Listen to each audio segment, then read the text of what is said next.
This is not a comic news episode, obviously by the title, you can tell.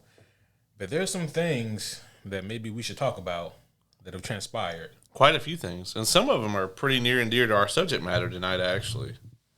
Ooh. But yeah, I'm down with that.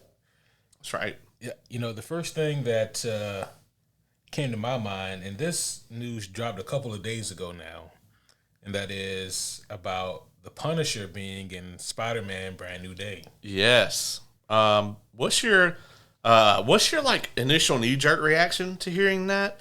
And then how do you feel about it now that you've had like damn near a week at this point to stew on it? But we didn't want to talk about this during the Fan Four Stick review. we felt like John Bernthal, actually all of Marvel deserved more, a little more respect than that. And by the way, some of y'all are wilding about these Fan Four Stick takes, but yeah, I think that like my knee jerk reaction to John Bernthal being in Brand New Day was, holy shit, this should be amazing, no pun intended. But like after that, my thought was, this is pretty damn big. This is really big, but they cannot fuck this up. Yeah. And my thing is, it's going to be really difficult. It's going to be really difficult for them to pull this off just because of the nature of the Punisher. When you look at anything that John Bernthal has been in as the Punisher, it has a certain tone to it. All of it, whether it be Daredevil Season 2 on Netflix or his own Netflix series or Born Again, like there is a certain grit and aura that comes with Frank Castle. And I don't know how that suitably fits in with a Spider-Man movie that will surely be rated PG-13. Yeah, I think Kevin Feige actually like confirmed that as well, that it will be PG-13, which, not to jump us off of this, but in that same week, James Gunn confirmed that the Clayface movie will be rated R. Yeah. So, nice little tidbit. But, so I agree with you. Like, originally, like, it's like, oh, yeah, we got the Punisher in here. Because a lot of people, everybody, with the Spidey movies, and I think this has worked out very well for them, so there's no reason for them to change this up. Spidey always has a very major MCU cameo in the movie. Yep. Like, in the very first movie, obviously, it was Tony Stark. And in the second movie, it was Samuel Jackson as Nick Fury. And then in the third one, obviously, it was Doctor Strange. Yeah. And everybody. Yeah. Yeah, Doctor Strange, and then everyone else also. But in this one, I think a lot of people assumed that it was going to be the Hulk, and I think he will still be in it. But the fact that they've got John Bernthal in there, and they're making this out, I mean, obviously, if he was just going to be in it as a cameo, they wouldn't say anything. Yeah. So he's going to have a larger role than that. In thinking about it right now, I don't think he's going to be a protagonist in the movie, at least not for the majority of it. Like, I actually think that Spidey might try to shut him down. That might be the angle. I can see something like that. The reason why the Punisher thing could work is because in the comics, Punisher did make his first appearance in the Spider-Man books. Right. Secondly, Marvel clearly wants Spider-Man to be more ground level right now. Right. He's been to space fighting aliens and whatnot, and I understand completely why they want to strip him down and bring him back down to Earth, literally and metaphorically. And having him be on screen with the Punisher is a great way to do that.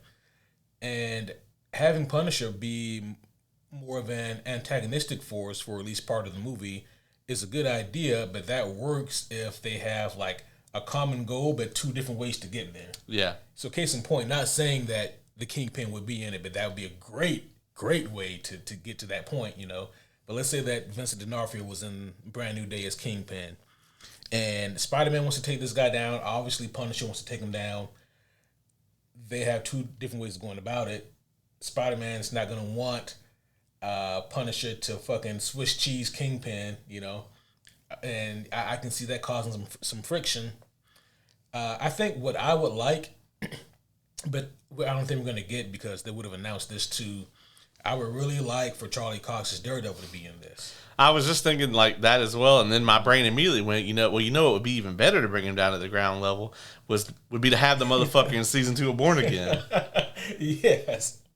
But I think Punisher would be really cool to be in Brand New Day because that's almost someone who Peter could look to kind of fill that mentor role that's now absent, Now, Doomsday is going to be end of next year now. Yep. And so Brand New Day is not going to be until July 27? Mm-hmm. So that means that we will be on season 3 of Born Again by then. So they would need to make all that work. Wait, Doomsday is the end of next year. Right, and then Brand New Day would be in 27. So we'd be on season 3 by then. I guess you're right. Because we're getting season 2 in January of 26. Yeah, So Brand New Day's between Doomsday and Secret Wars. Correct. Okay. Unless they push Doomsday out further. Yeah. Please no. Okay. I'm with you now. For some reason, I was thinking that... Wait. No, you're right. Doomsday got moved, not Spidey. Yeah. Yeah, okay. Sorry about that. I'm dumb. Yeah, because originally it was that way, and then they moved it. So Brand New Day is still next year. Yes. And then Doomsday will be after that. So theoretically then, they could angle Daredevil season 2 to lead into Brand New Day. They could. That would be, that'd be a move right there. I would really like to see that. I just don't know what Marvel has planned with their precious Spider-Man appearances, Yeah, it's also like, how do you obviously the major complaint with Born Again is that the finale sucked. Mm-hmm. It's like, are you gonna hit us with that again? Going into Brand New Day, you don't have to wait a whole year, but you do got to wait 6 months to go see Spider-Man to see what happens. I just feel like that's maybe too much. But it is the MCU, right? And once upon a time, they had this shit together, so maybe they will. Maybe they won't. Speaking of MCU news, we got a director for X-Men this week. We do. What's the guy's name? He's got directed Thunderbolts. Josh, is it Schreiber? Am I making that up? It's not Trank. Yeah, I might have just made the whole name up. The whole thing. The whole thing. As we all reach for our phones. We're professionals here, folks. That's I promise. Right. We know what we're doing here. That's right. Let's see. Jake Schreier. Okay. I was close. Yeah. Yeah. So he would be directing whatever the hell they're going to call the X-Men movie. Honestly, at this point, I think they should just call it X-Men and just leave it right there at that. Yeah. Not to rabbit hole us down that already, but, if you go off certain rumors and whatnot, it seems like maybe Marvel after Secret Wars is going to kind of put a pause for a while on the Avengers being the tentpole movies and move more towards the X-Men being that. And I think that's smart. Yeah, I think that is too. I also think we're going to get a soft reboot. Oh, absolutely. Yeah, I think that's what Secret Wars is absolutely going to be. That is, I've always said that Flashpoint is DC's way of should be the way of telling a really good story and soft rebooting shit that needs to be rebooted. And for Marvel, it's Secret Wars. If they need to soft reboot some stuff and tell a good story, that's what you adapt. Yeah. Now, that would be a good way for them to maybe write off some characters who need to go ahead and ride off into the sunset, and or recast characters who maybe need to come back, or just flat out introduce new characters without all this pomp and circumstance, I think that apparently, and this ties into this. I also heard this week, and take this with a grain of salt. This is kind of some not top tier rumors thing. This is like just some kind of through the grapevine type stuff. He hasn't talked to me about it personally, but Kevin Feige apparently has so much faith in Fantastic Four that they've already greenlit a sequel. Really? Is what I'm hearing, yeah. Wow. And I don't know, man. I hope that's true. I did read an interview with Pedro Pascal where he was like, you know, there's a lot more like disgruntled fans about this than any role I've ever played. And he's like, I see the stuff out there. And he's like, it is what it is, basically. He's like, I gave it 100%, and I'm going to keep doing that, and that's really all I can do. And, you know, so I hope he does well. Yeah. I really hope this is, I wouldn't even say this is like a Heath Ledger situation, because the pushback for Ledger was way, way more than anything Pedro Pascal has encountered, I think. Yeah, and Pedro's been in some big, high-profile shit, you know. Yeah, I think what it is right now is Pedro Pascal is so in all forms of media that, like, when people see him standing there, they just see Pedro Pascal. Yeah, like they don't see Reed Richards standing there. But here's the thing, folks, and I want to make this very, very clear. His profession is that he's an actor. And so that's his job, is to make us forget that we're staring at Pedro Pascal for 2 hours. So we'll see if he can do that. If I had to bet on it, I would bet he's probably going to pull it off. But we will know pretty damn soon. So we're going to know really soon. about a month. I know what your practices are with these movies, but they did drop another trailer for Fantastic Four. Yeah, I refuse. Yeah, I've already seen too much, I think. Yeah, so I won't reveal any of like the spoilerifics. Did it change your opinion at all on anything? It gave it a much needed sense of dread. Oh, good. At least that's what I got from it. I think it's gonna be dark. Yeah, it might. You know, it's interesting, right? Because like when you think like retro '60s futuristic vibe, you don't really get dark just from that. You know what I mean? I really like. It's gonna start out Jetsons, but end Fallout. Yeah. You know? Like, oh no, this got real dark. I like the way that Silver Surfer has introduced herself and her purpose. She does that here in the trailer. I thought that was pretty cool. Mild spoiler. You do see there is a baby Franklin sighting. Oh, does he take his first steps? He does not. He's being carried. That's got to be the end of the movie, right? I mean, it might be. I mean, we don't know like the time span on this. So I gotta ask, because I'm not gonna watch the trailer. Silver Surfer, did they keep the rack? Did they adjust it back down? It still looks about the same. Because it was small originally, and then they enlarged it, and then the internet was like, "What?" and so I was like, "Are they gonna do it again?" So yeah, from what I can remember, it is still phase 2 rack. You know? Listen, folks, I'm here to ask the questions that you really want the answers to. One more interesting thing about the Fantastic Four movie, and that is the runtime. It apparently has been adjusted. It went from about 2 hours and 10 minutes, but then if you go check the runtime now at like your local listings for like your movie tickets, it'll say 1 hour and 55.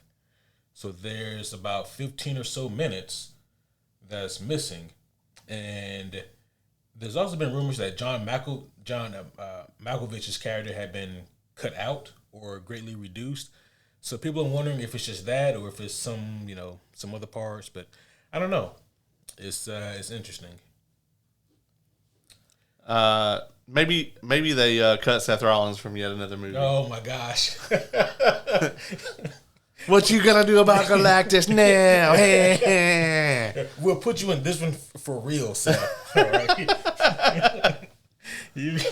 Oh no. Yeah, so I don't really know what to think about like the time discrepancy for the runtime of this movie, but Yeah, I think that right now I'm about as excited for this movie as I could be. Right. Again, like the bar is in hell for this movie. You know, like Yeah. it doesn't have to do a whole lot to be the best Fantastic Four movie. If you guys don't believe us, I got 4 episodes for you.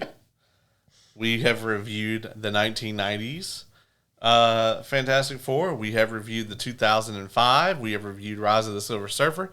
And we have reviewed Fan Four Stick. So go and check that out. Also, I normally don't comment on these types of things, but I saw one comment on one of the Fan Four Stick reviews, and I just could not help myself because one of the homies out there was like, yeah, Doom in this one was pretty hit or miss for me. And I was like, I'm going to need you to lay out the hits in detail for me. And I haven't seen if they've responded. But if the hits are in there, I must have just like, the 2 times I've watched that movie, I must have like looked away right as the hit happened. Yeah. Or like checked my phone or, you know. Yeah. You don't remember that part where he does something really cool and really Dr. Doomish?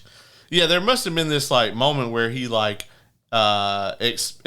espoused about the like great things that would benefit you from becoming a citizen of Latveria. Yeah. You know, or you know, did like some really cool like shit with his like magic or whatever. But no, or built some Doom bots. Or built some Doom bots. You know what's crazy? And I was thinking about this after we got done with our 2015 Fantastic Four review. Boy, as much as it hurts to say this, the 1994 Fantastic Four movie is the most comic accurate. Yeah, And like it's not by a small margin either. no, It's pretty fucking wild. yeah, yeah. The bar is in hell, folks. Yeah. I don't think any of those movies got more than a 5 from us. Oh, the 5 is by far the highest score that we collectively gave any of those movies. Yeah. Yeah. So here we are. Ironheart is also Yeah, just came out. It premiered last night. It did. I think it's not all 6. I think it's 3 now Yeah. and then 3 Next week. Yep. Which is a weird way to release it. It really is. Yeah. I tend to try not to read critic reviews of things because, you know, obviously, like I watch this kind of stuff because I enjoy it, but like the main focus here is making sure that I can bring you guys the most detailed and thorough viewpoint that I can provide. And the last thing I want to do is read a review of something and then come on here and just sort of ape things from that. And it's very hard not to do, especially if you read the review before you go see the movie. Yeah. Because the reviewer might have picked out some shit that I never even thought of. Right. But then now that I've read it in the review, now I'm be sitting there looking for it the whole time. So it really skews things like that. However, I went on Rotten Tomatoes and I saw how bad the Ironheart scores are. And I was like, okay, let me pick out one of these reviews and read it. And from what I've gathered, the first 3 episodes are meh. The back 3 episodes are better than that. Okay. But apparently at the end, they do something super infuriating. Now, Ryan Coogler came out this week and said that Ironheart leads directly into Doomsday. Oh. And I was like, is Riri even in Doomsday? We didn't see her chair. Yeah. But I mean, they have more people to announce, but So I guess we're going to be reviewing that in 3 weeks. I suppose so. When there's a break in the movies that we're doing, that's I think when we're doing Ironheart. I think we might have to kick it back up to 2 a week. Yeah, I think you're right. Because so the reason we're doing this Superman preview tonight, which that's what we're doing here. I don't know if you guys clicked on this, but without if maybe we just are automatically fed into your mind or your feed at this point. But the reason we're doing it this week is because next week we're going to be reviewing Jurassic World. Mm-hmm. And then the week after that, we're going to be attending an early screening of Superman so we can bring the review to you guys even earlier than we normally would be able to. Yes. And then I think after that, we have to do Ironheart, and then it'll be time for Fantastic Four. Yep. So, yeah, that's what our lineup in July looks like. It's a pretty stout lineup we got going on there. So I'm looking forward to that. We gotta get a throwback going. We do. We really do. Yeah. It's been so packed that it's been hard to put one in, but yeah, we got to. We've been on the content train, folks. Yeah. But yeah, we're gonna have to get a little Ironheart in there. Also, my the new Cosmere book comes out on July 1st. Oh, so shit. I have to actually read that. And speaking of things we have to read, is we got to fucking do Doomsday Clock. Yes. I actually started reading that. Oh, cool. So I just need to finish it so we can review it, or we can review it and then I finish it, whichever order you want to do it. I can do either or, but preferably, you read it first and then we review it. Like, I would never do it to the homies, but like one of these days, I would love to like come on here and tell you I've read a thing or watched a thing and I haven't, and just see how far I can get through the review before you notice. Like, here's the thing, it won't take long. Not for me. And it also depends on what kind of comic book it is, I guess. Something like Doomsday Clock, I'll be able to tell within the first 5 minutes if you read this or not. yeah. So, hey, dog, what you think about that Rorschach reveal? Yeah. Yeah, I'll be like, yeah, man. So, like, when it turned out that it was Tim Drake, dog, I was like, what the fuck? I did not see that coming. Yeah. I'd be like, all right, homies, we'll be right back and hit the pause button. Yeah, like when the feed comes back, it's noticeably that we have on different clothes. And... yeah, it's like a different time of day. Like, it's clearly a different day. Yeah. Snowing outside. Right. Yeah. And here we are, folks, picking right back up where we left off at. Yeah, with our review of Doomsday Clock. One more thing on Ironheart, and that is, this is just a rumor, folks, so don't take it with the grain of salt. The rumor is that there is a definitive Mephisto cameo. Have you heard about this? I have. I also heard about another cameo, which I won't reveal here because it is a spoiler. But you actually called this one a while back. We could talk about it off mic. Okay. But honestly, I think the MCU could benefit from having Mephisto. I definitely think that Mephisto is shaping up to be sort of the witchy corner of the MCU's big bad. And I really like that. Like, I had somebody yesterday that isn't really into the Marvel stuff, but they really loved Agatha. And I think there's a lot of fans like that really, really love that show. And I thought it was tremendous also. So it seems like that's going to feed right into Vision Quest. And that obviously that you're kind of ripe to steer that whole thing into into the Mephisto direction. Yeah, I just don't. I like Mephisto finally being in the MCU. I don't know if I like him appearing here first. It's just a weird place for him to be, in the Ironheart TV show. There's several people who I would love to see in the Ironheart show that I think would, help bolster it. Mephisto isn't the one that comes to mind, Is it Tony Stark? Well, Colonel James Rhodes? That would be another good one. Yeah, and there's several good people. Morgan Stark. Anyone who has ever been in a room with Tony Stark right. at some point. Justin Hammer, man, like that would have been phenomenal to have him return. I actually have heard that Armor Wars is scrapped. That's what I've heard too. And I'm like, yes, let's keep Ironheart, the thing we all really truly wanted to see, and scrap Iron Wars. Armor Wars. Armor Wars, yeah. I was like, that doesn't sound right. And I said it again, I was like, it still doesn't sound right. The thing that none of us really wanted to see at all. Yeah, that was such a weird thing for them to do. And, just real quick here before we end this 25-minute cold open. Yeah. And that is, believe it or not, homies, hopefully this isn't a hot take for some of you. It probably is. But when it comes to comic books, right, Iron Man actually doesn't have that many great stories. Not by himself. Most of his great stories and moments come from Avengers. Come from those team-up books. But as far as solo books goes, he has Demon in the Bottle. He's got Extremis. He's got Armor Wars. He's got like the Matt Fraction run. That whole thing was really good. And like outside of that, he doesn't have a whole lot more like super strong, really, really high quality, noticeable or notable comic book runs. And in the MCU, he's got Iron Man 1. Yes. I was done. I was done. So, they're just really being comic book accurate with these movies. But I say that because, like, Armor Wars was a comic that really stuck out for Iron Man. And, I was really looking forward to seeing, like, how they would adapt that. And apparently Marvel also had no idea how they would do that. And so they said, fuck it.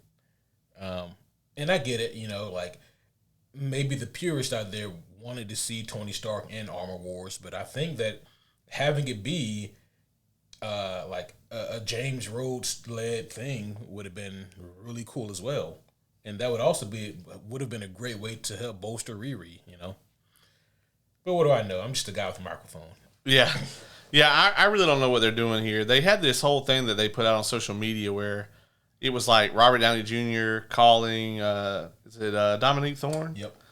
And like waking her up and being like, hey, it's your premiere day or whatever, and like surprising her and all this other stuff. And I'm just like, okay, so someone at Marvel does know that these two characters are supposed to be like, like one, like that her character is supposed to sort of idolize him. Mm-hmm.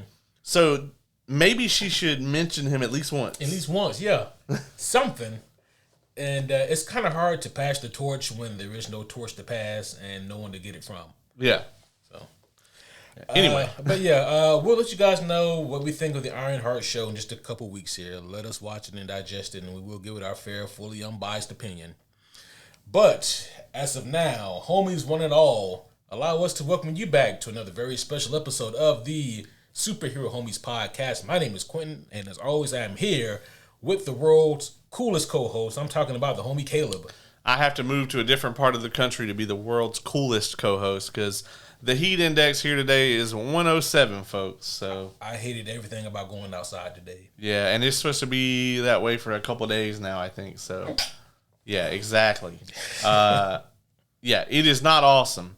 However, our topic here tonight, folks, in 2 weeks, we have a major movie event coming out for all of you homies out there. It is going to be the official dawn of the DCU, which is the DC Universe. It is the all-new DC continuity.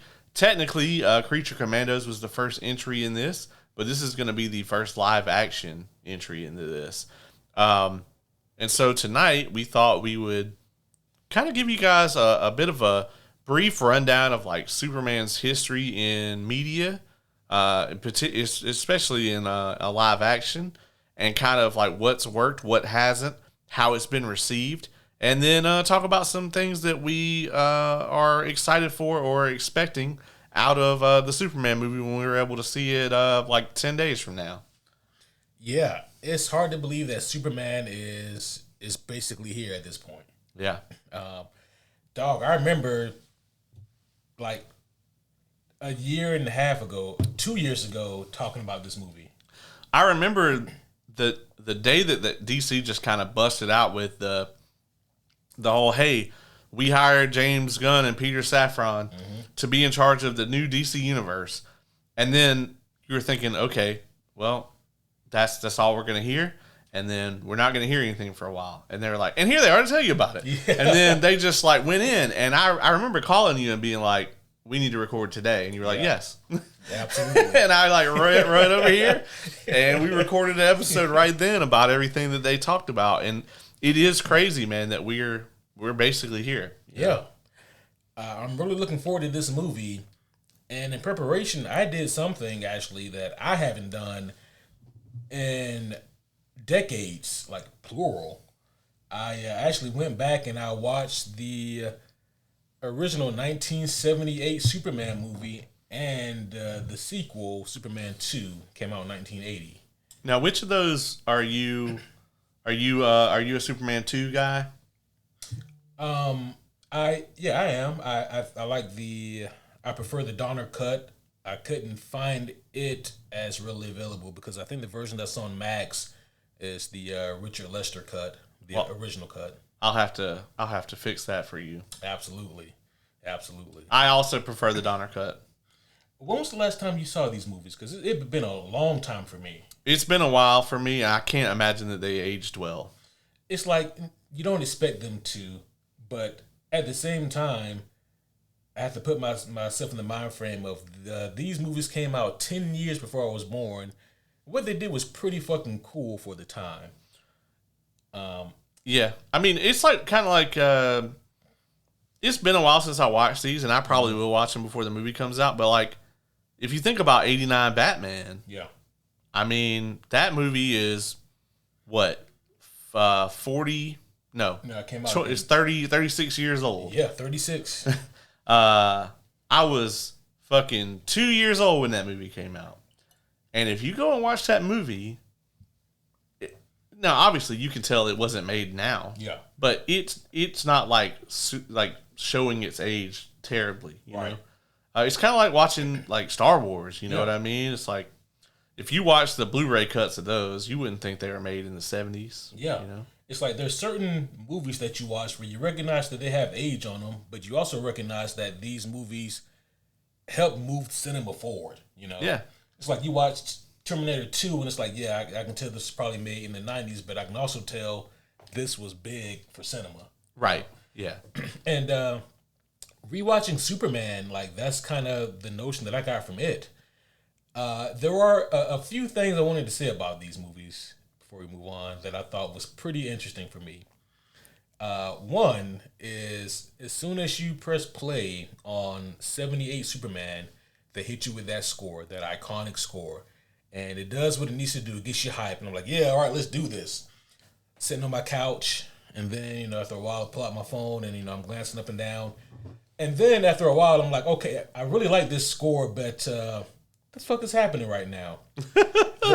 The first 5 minutes of the movie is opening credits. And I timed it. It is 5 minutes of just credits.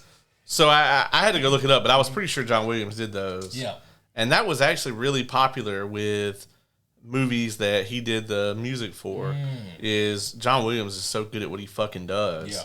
Is they want to hit you with that score, and they want like that score would encapsulate the tone of the movie and get you in the mindset while you sat through like 2 hours of fucking credits. And it's actually interesting you bring that up because George Lucas was actually like ostracized in Hollywood because he refused to do that.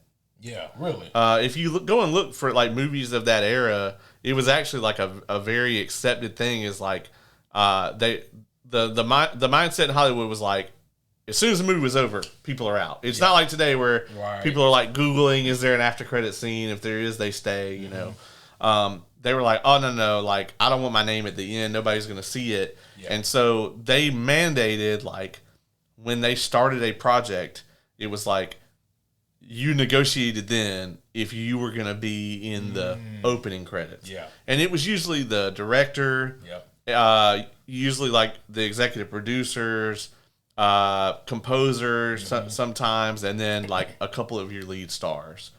Sometimes it would be more than that, depending on like how the negotiations went.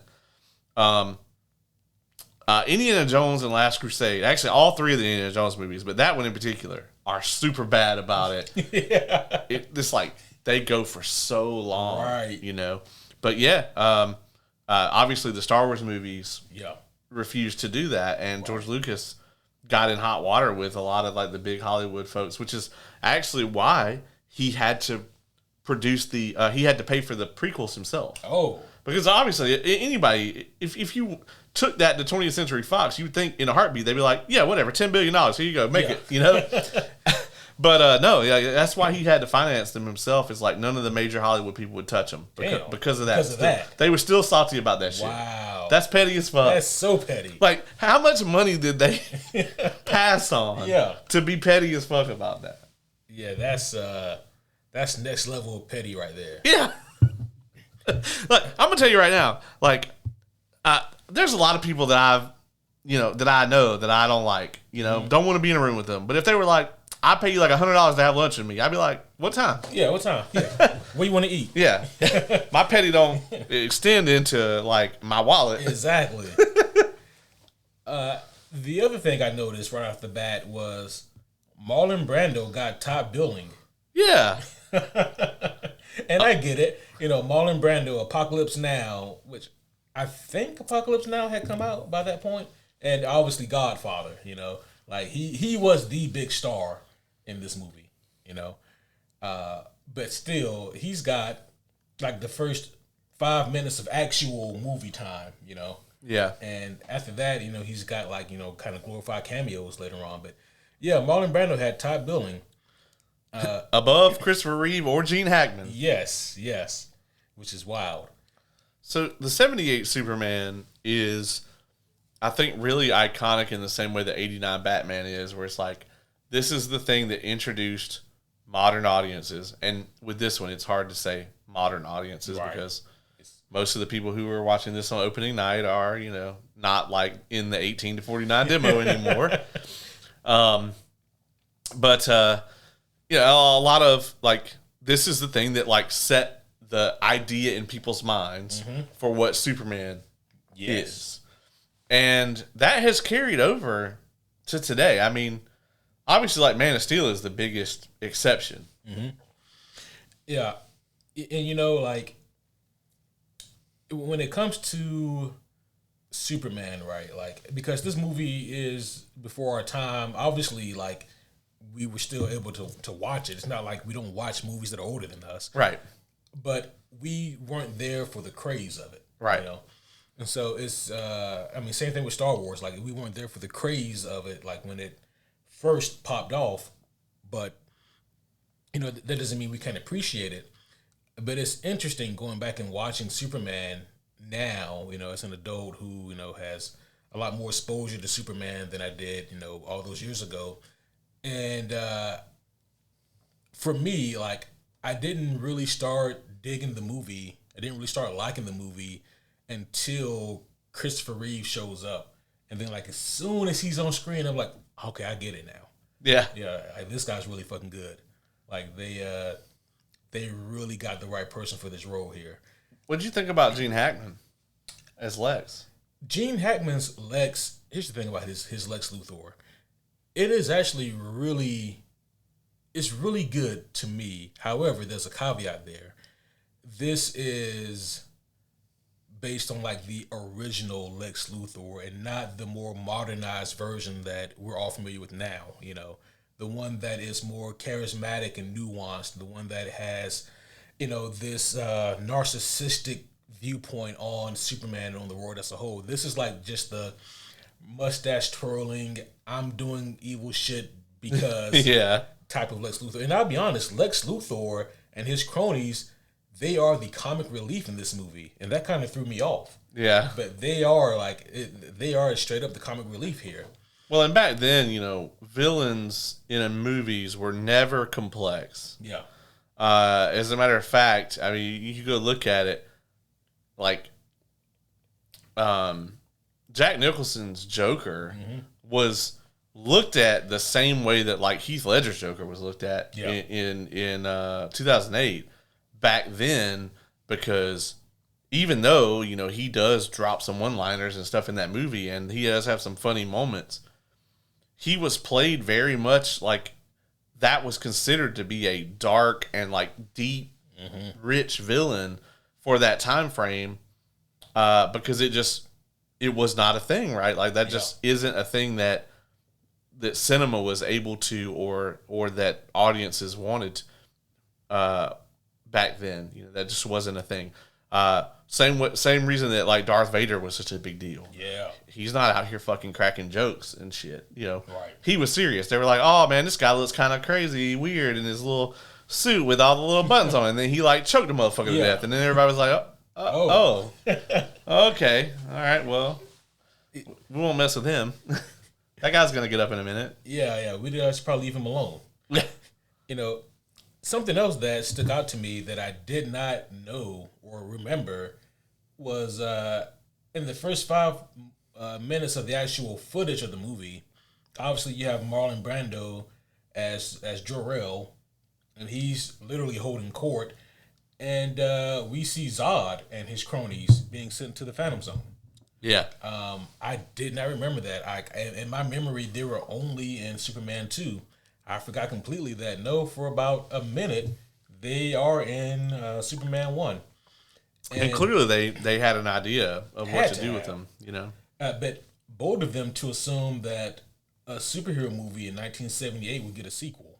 Right, because this was it. Yeah. I mean, there were superhero movies before this, but they didn't do well. Right. And they certainly weren't taken seriously, you know. No. I mean, nobody took this one seriously until they saw it, and then they were like, oh, okay. Yeah. They were like, oh, shit. But that was such a risky thing to do because in 78, the only people who had any idea of what was going on would have been the people who were the comic nerds at that time. Yeah. You know? They would have been like, oh, shit, that's Zod. He's been sent to the Phantom Zone. Yeah. Because there's no other mention of it or reference to it in Superman 1, you know? So that was interesting as well. They're like, hey, man, I wonder where Marlon Brando just sent those guys. They didn't seem they want to go there. Yeah. Oh, well, anyway. The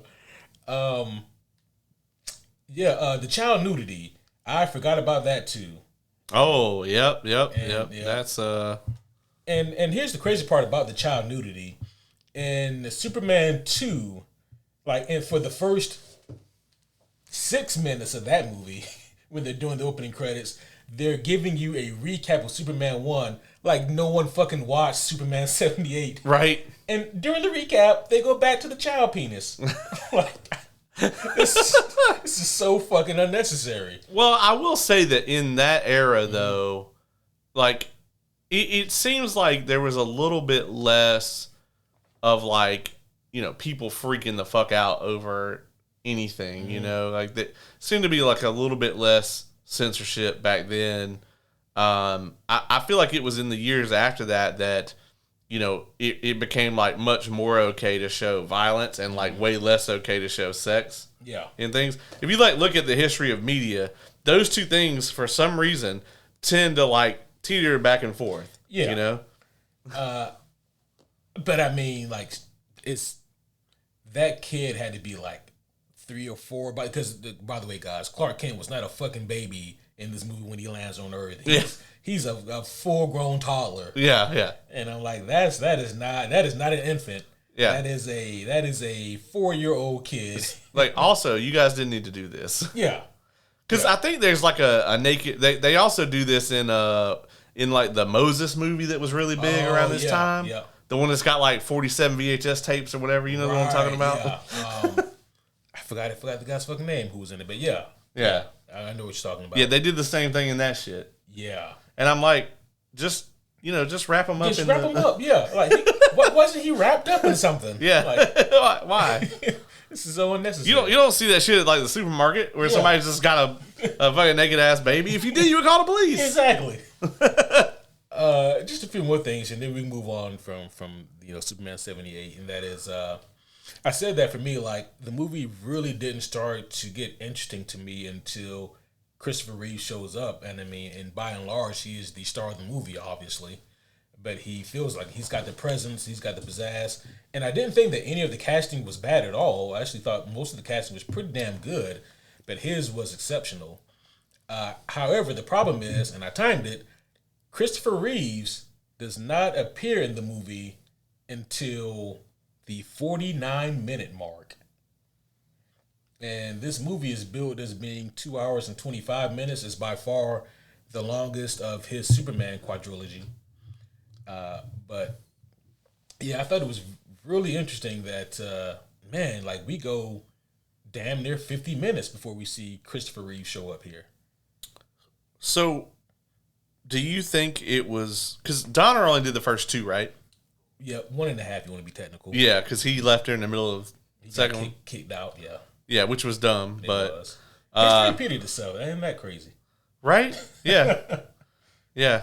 X-Men 97. Sorry, I was a little... something. Yeah, I had a little something. But obviously, like Superman 3 is like a big drop in quality, and then Quest for Peace just goes off the deep end. Oh my gosh! It's kind of similar to how the 4 Batman movies were like 10 years after that. How does that keep happening? Yeah, the only difference is like Superman 2 was really good. Yeah, you know, so we don't need to do this.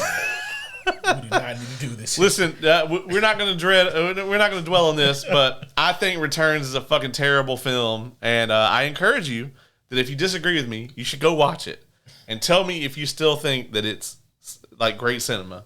Anyway, Batman Returns is not terrible, folks. Batman '89 is way better, but okay. Anyway, so. We could kind of sum up the quadrilogy here, and they actually also got a Supergirl movie in there. Oh yeah, in '84 or '94. And what's funny is that you just knew. No, it was '84. It was '84. '84. Okay, yeah. You just know that like when that Supergirl movie, they really wanted to or thought they were going to get Christopher Reeves to show up as a cameo. Yeah, and he was like, "I'm fucking done." Like. I don't know what they paid him for Quest for Peace, but apparently it was enough. But he doesn't even show up in the Supergirl movie. No. There's a picture of him. And they're like, hey! Yeah, like, they're holding up to the camera. It's nuts, right? Like, I mean, this was like early Hollywood mindset. We think it's bad now, and it is. But you gotta think about back then. It's like 78. Okay, we get this Superman movie come out. Around this same time is when you have Star Wars. And Star Wars basically jump starts American cinema like crazy. This is the thing where it makes it like this is like the all-American thing everybody does is go to the movies, right? So the box office is absolutely cracking at this point. So then you also have Superman around the same time. And people are very hungry for this visual experience that you can go on. So I mean, obviously they made the first two. They made a boatload of fucking money. Yeah. And they're like, well, shit, we need to make another one and another one, you know? And it's like, oh, it doesn't matter what the story is. Right. You know? It's Superman. People will show up to see him now. Yeah, just turn him out. All you got to do is have him punch some people or whatever. Oh, my gosh. And it's crazy, right? Because the first one was really something special for its time. Nothing like that had ever really quite been done in the superhero genre. So you really understand why that one is lauded the way that it is. And the sequel, I think, is, in most regards, is right up there with the original. I do have a problem with Lois and Clark's relationship there. It's like, as accurate as it is, they miss some vital shit for me. And I'm like, bro, you should just leave her. Yeah. Like, she doesn't like you at all. But she fucking loves Superman. Right.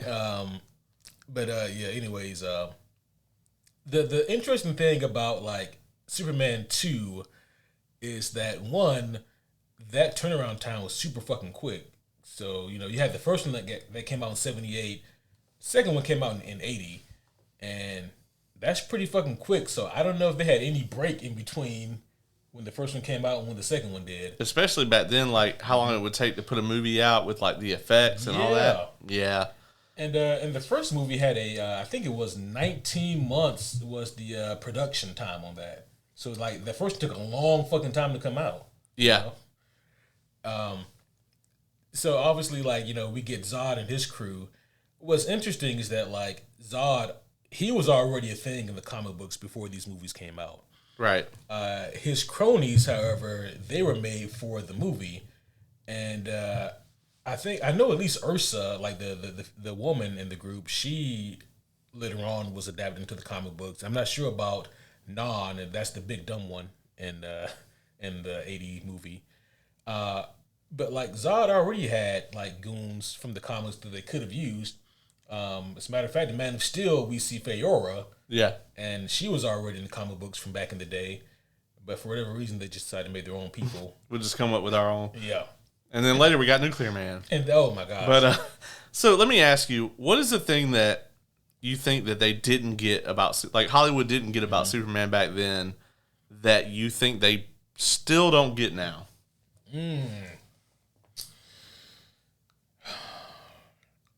We haven't seen the James Gunn one yet. Right. That is, I would say the one thing that they still haven't gotten down perfectly that we haven't seen so far is, well, shit, no, actually, I think Man of Steel got that a little bit, what I'm about to mention, and it is his struggle fitting in with humanity, like being raised amongst humans. Because like as good as the 78 and 80 movies are, like with Clark's portrayal, they just kind of almost gloss over the fact that he's like, yeah, I'm an alien, but I was raised by good people, so I'm good. And there really is like none of that internal struggle with fitting in or finding his place, or you don't see him understanding why he is a force of good. It's basically like if a random human being woke up with these powers. For the most part. Kind of, except a random human being would probably be an asshole if they woke up with powers. Yeah. Hashtag Homelander. I did love where James Gunn pretty recently commented on like how, in the trailers for Superman, we see him getting the snot beat out of him. Yeah. And he was like, yeah, I didn't want this, to be like a godlike Superman. And he's like, I see these debates online about who would win out of Superman and Homelander. And he's like, and I just think that is the absolute dumbest shit. And I was like, yeah. I saw that too. Yeah. And he was like, that's not a story. Like, you can't make a movie off of like that kind of thing. And we've been saying that for years over here, Absolutely. Like, it's interesting to have a discussion of like who would beat who in an interesting way and talk about like how their powers would interact.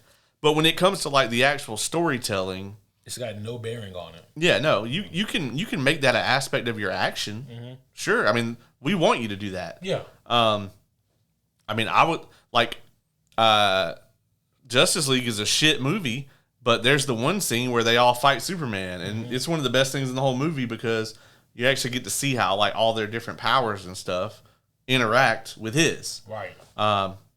Spoiler. Yeah. They get wrecked. Yeah, totally get wrecked. And also, like, that was also a Zack Snyder scene. Right, yeah.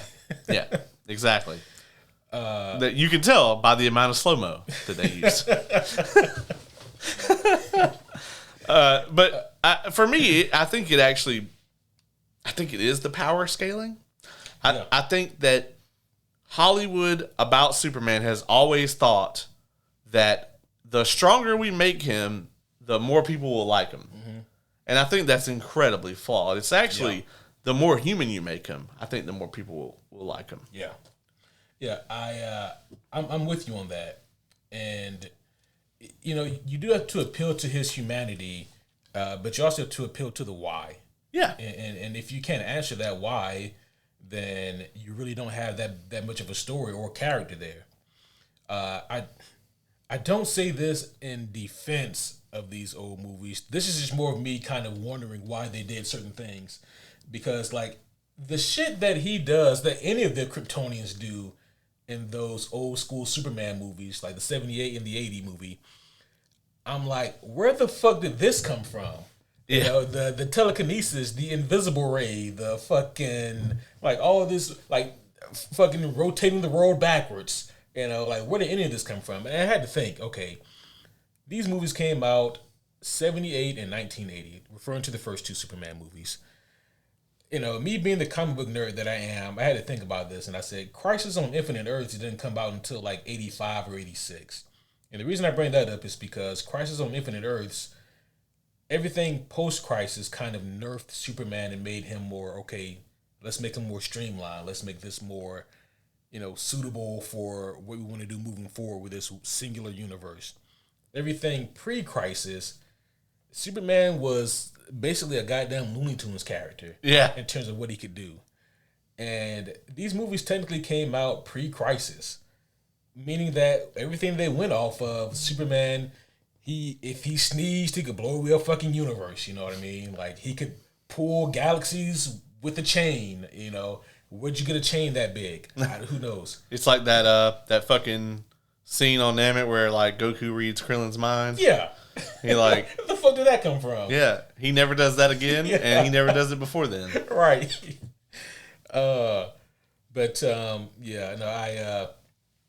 I still actually really enjoyed the Richard Lester cut of Superman 2, even though it's the inferior cut. And we know this for certain because Richard Lester also made Superman 3. Did he make 4? I hope not.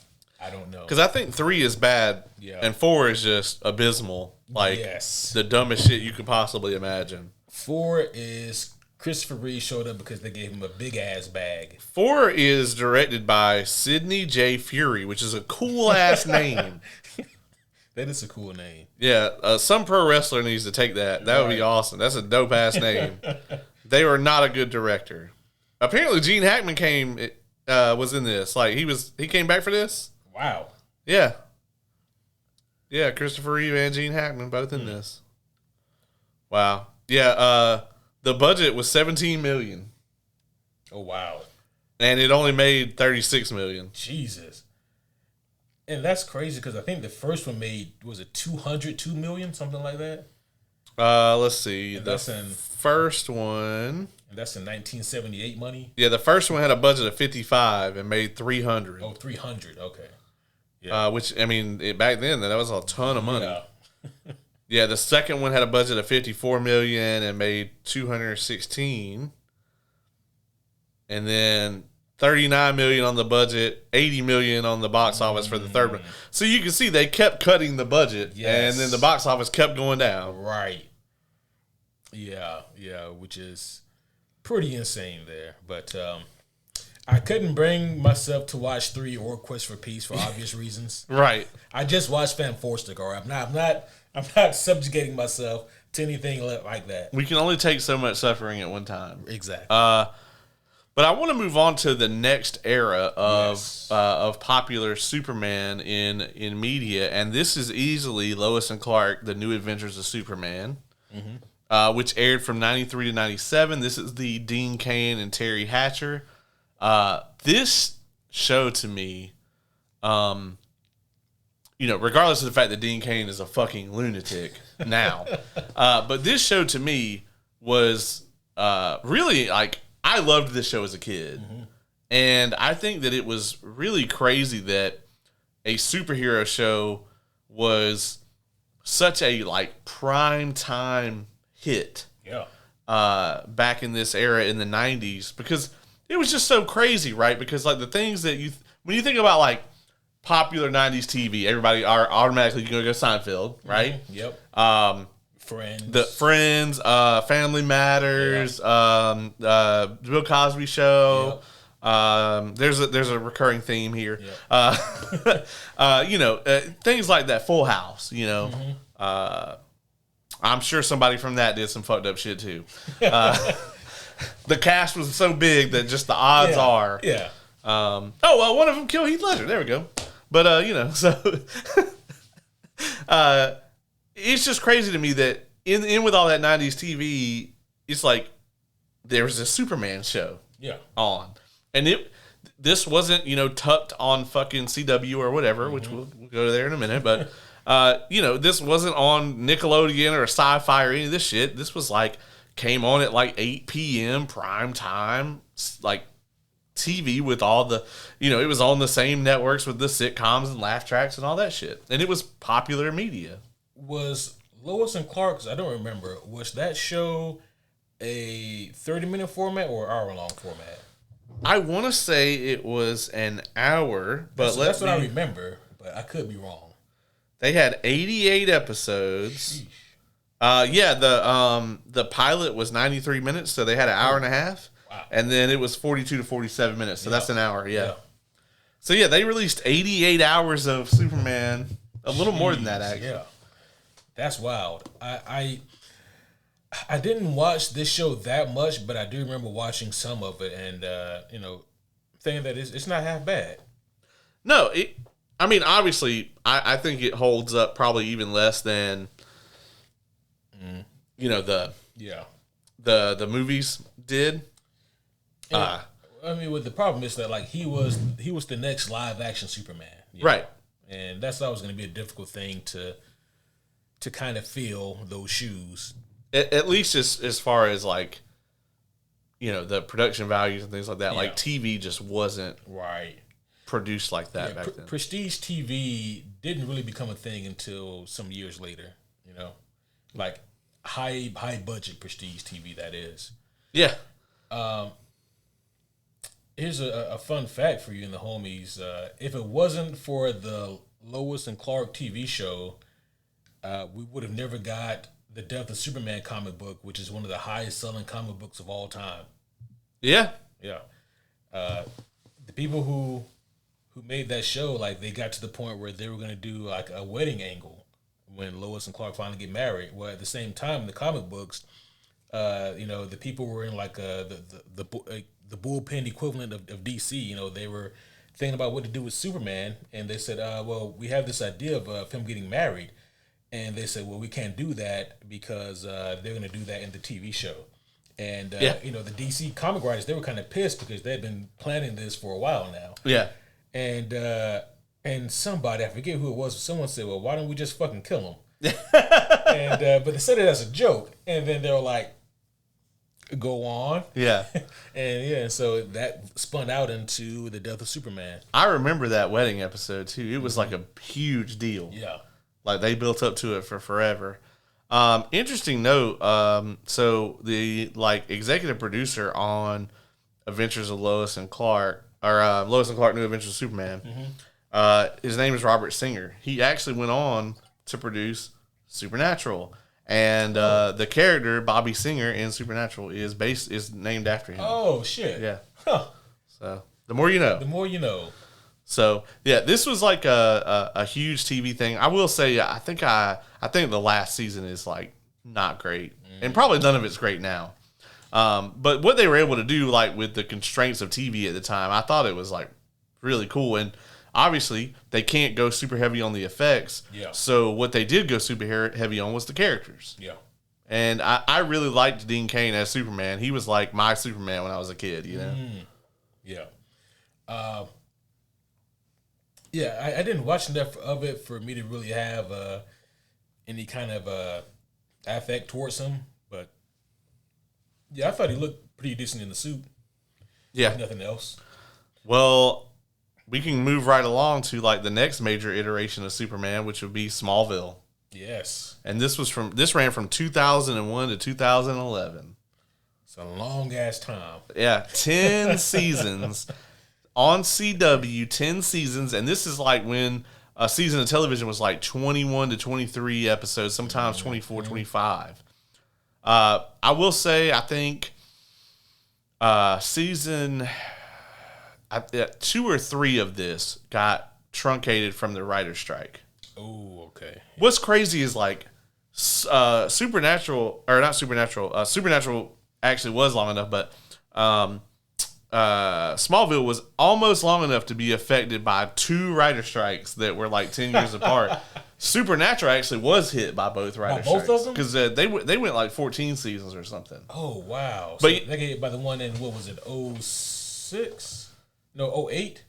Yeah. Okay. Yeah, because Supernatural was on, like, started airing while Smallville was still on. Yeah, Supernatural was 05, I want to say. Yeah, and then it's only been off the air since, like, right around when, like, The Boys started. Yeah. So it's been on it was on forever.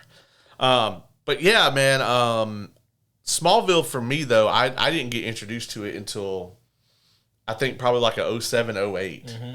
So I binged it. I mean, I spent probably a month just binging this show. Like every day, that was like what I would do is I would come home, get me some Din Din, throw on some Smallville, and like I think back then I had the DVDs or whatever. Yeah. And just watch. You just watch it. And it was, I'm not gonna say it was all hits, but it was very entertaining television. And again, like if you look at superhero media, has kind of always been, in terms of live action entertainment, has always kind of been behind the curve a little bit. Yeah. But so to see Smallville become like the first kind of superhero TV show of that nature, you Yeah. know, it was a big deal. And thankfully, like it was a blessing and a curse because it was good enough to give us like an entire universe on CW with DC characters, Yeah. you know. And if it wasn't for Smallville, then yeah, we wouldn't have a lot of that stuff. Yeah, I mean, if it weren't for Smallville, the Arrowverse never would have been born. No. And I mean, I know your knee-jerk reaction might be like, well, can we go back and delete it then? But I mean, you got to think, like, I think the first season of Smallville is tough to watch. It's very indicative of how TV was perceived back then. So it's very much a creature of the week. Yes. You know, serialized TV was not really a big thing yet. And if it was, you had to go to very specific places to get it. You know, you had like The Wire or like Sopranos. Rome. I don't think Sopranos would have been out yet, right? In 2001? Oh, I think so. Oh, it was? Yeah. Okay. It was early 2000s, right? Yeah. But around that time. So, yeah, I mean, you had to go on HBO, basically, to get serialized TV. And then eventually FX, like The Shield came out around this time. But, like, premium quality serialized TV, it wasn't so much a thing. And when it was shit like Gunsmoke or oh my gosh, whatever, you know? Yeah, because like most television, to your point, was kind of made to cater to anybody. So if somebody hops in on episode 1 or episode 13, nobody feels lost or left behind. Yeah. You know? They couldn't expect you to have seen the previous episode even. And even when other shows would do that, like if like I use Gunsmoke as an example, they would do like an arc over maybe 3 episodes. Like if there was a big deal, it'd be like, oh, okay, well maybe we're gonna have this guest star, maybe we're gonna have Bret Hart come on, and he'll come on and he'll play this character, and we'll shoot 3 episodes with him, and it'll draw in all these viewers because people that'll watch the first one will want to come back and watch 2 and 3, and then right after that they would go right back into like that shit never happened. Yeah, you know. Isn't it crazy to think that Mighty Morphin Power Rangers actually had more serialization than a lot of other TV shows? Well, because people of our generation wanted that. That's very much a thing that like the Gen X or millennials, you know, that's our thing, right? That's really the thing that like they started to cater to us because we wanted that serialized stuff. Yeah. A lot of it, I think, comes down to like how in TGIF, like when we were kids, we were talking about earlier, like Full House, Sabrina the Teenage Witch, like those type of shows, they would have these serialized arcs. Right. And it was the same thing with like Power Rangers. And if you look at it, like early seasons of Power Rangers did kind of what I was just talking about, where the Green Ranger arc, right? That's 5 episodes. That's one arc. Any of the episodes before that, you can watch in any order. Any order you want to. Yeah. You watch the pilot, any other episodes you want to, the Green Ranger stuff, and resume. And then after that, the only reason you would know that shit happened is because Tommy would be there. Yeah. And that, I think it actually even took a while to have Tommy come back, right? He had to come back after a while. He was gone after a while. Yeah. Because that's probably, the original plan was probably for him to fuck off. Yeah. And then... We're already paying these 5 teenagers $600 a week. Yeah. We can't pay a 6th one, especially if people really want to see him. And then he was so popular, though, that they probably had to go, oh, shit, and get him back. Right. You know? So, yeah, I mean, to Smallville's credit, back then, in the early seasons, you would have episode 1, then you would have about 7 creature of the week, or and back then on Smallville it was superpower of the week. Yeah.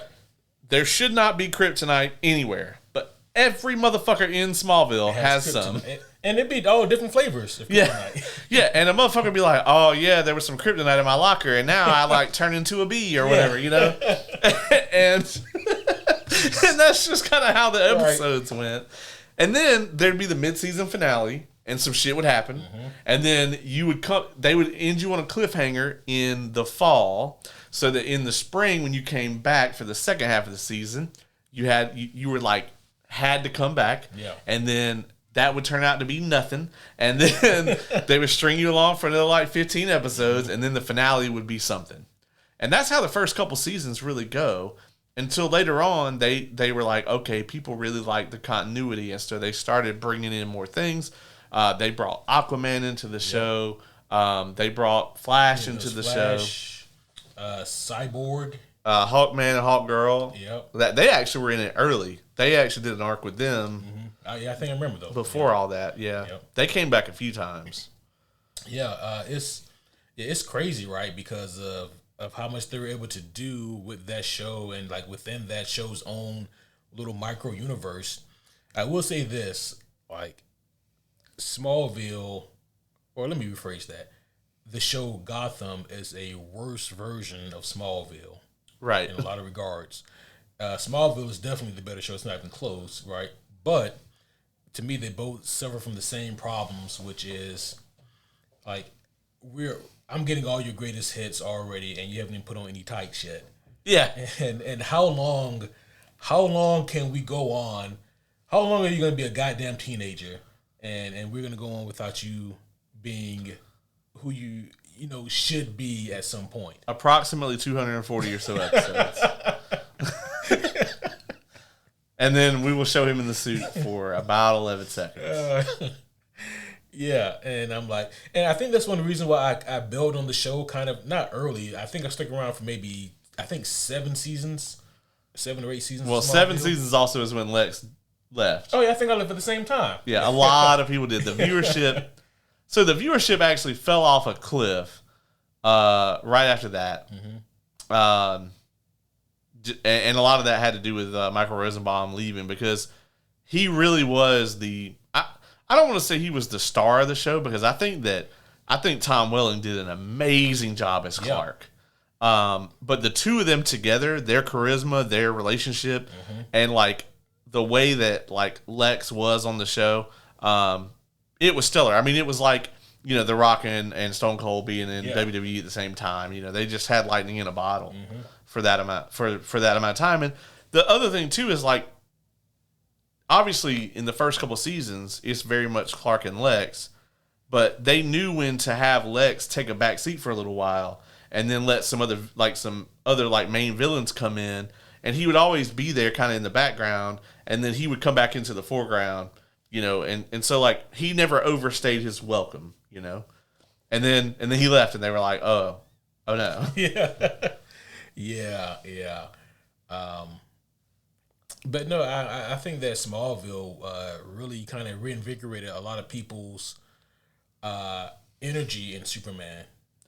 I will say that season 8, despite its flaws and the fact that they try to do some dumb shit with Lex, right? Like, they really did these crazy, stupid things where, like, Michael Rosenbaum was gone. His character was dead on the show. But they would have some shit where it'd be like, some fucking ninjas would break into a place and like hold a bunch of people hostage, and then Clark would go save them, and then he would find like a Luthor Corp logo at the scene, and they'd be like, "Oh, Lex is still alive," and then they would like show a clearly not Michael Rosenbaum. they would take like a dude, I guess, that looked similar.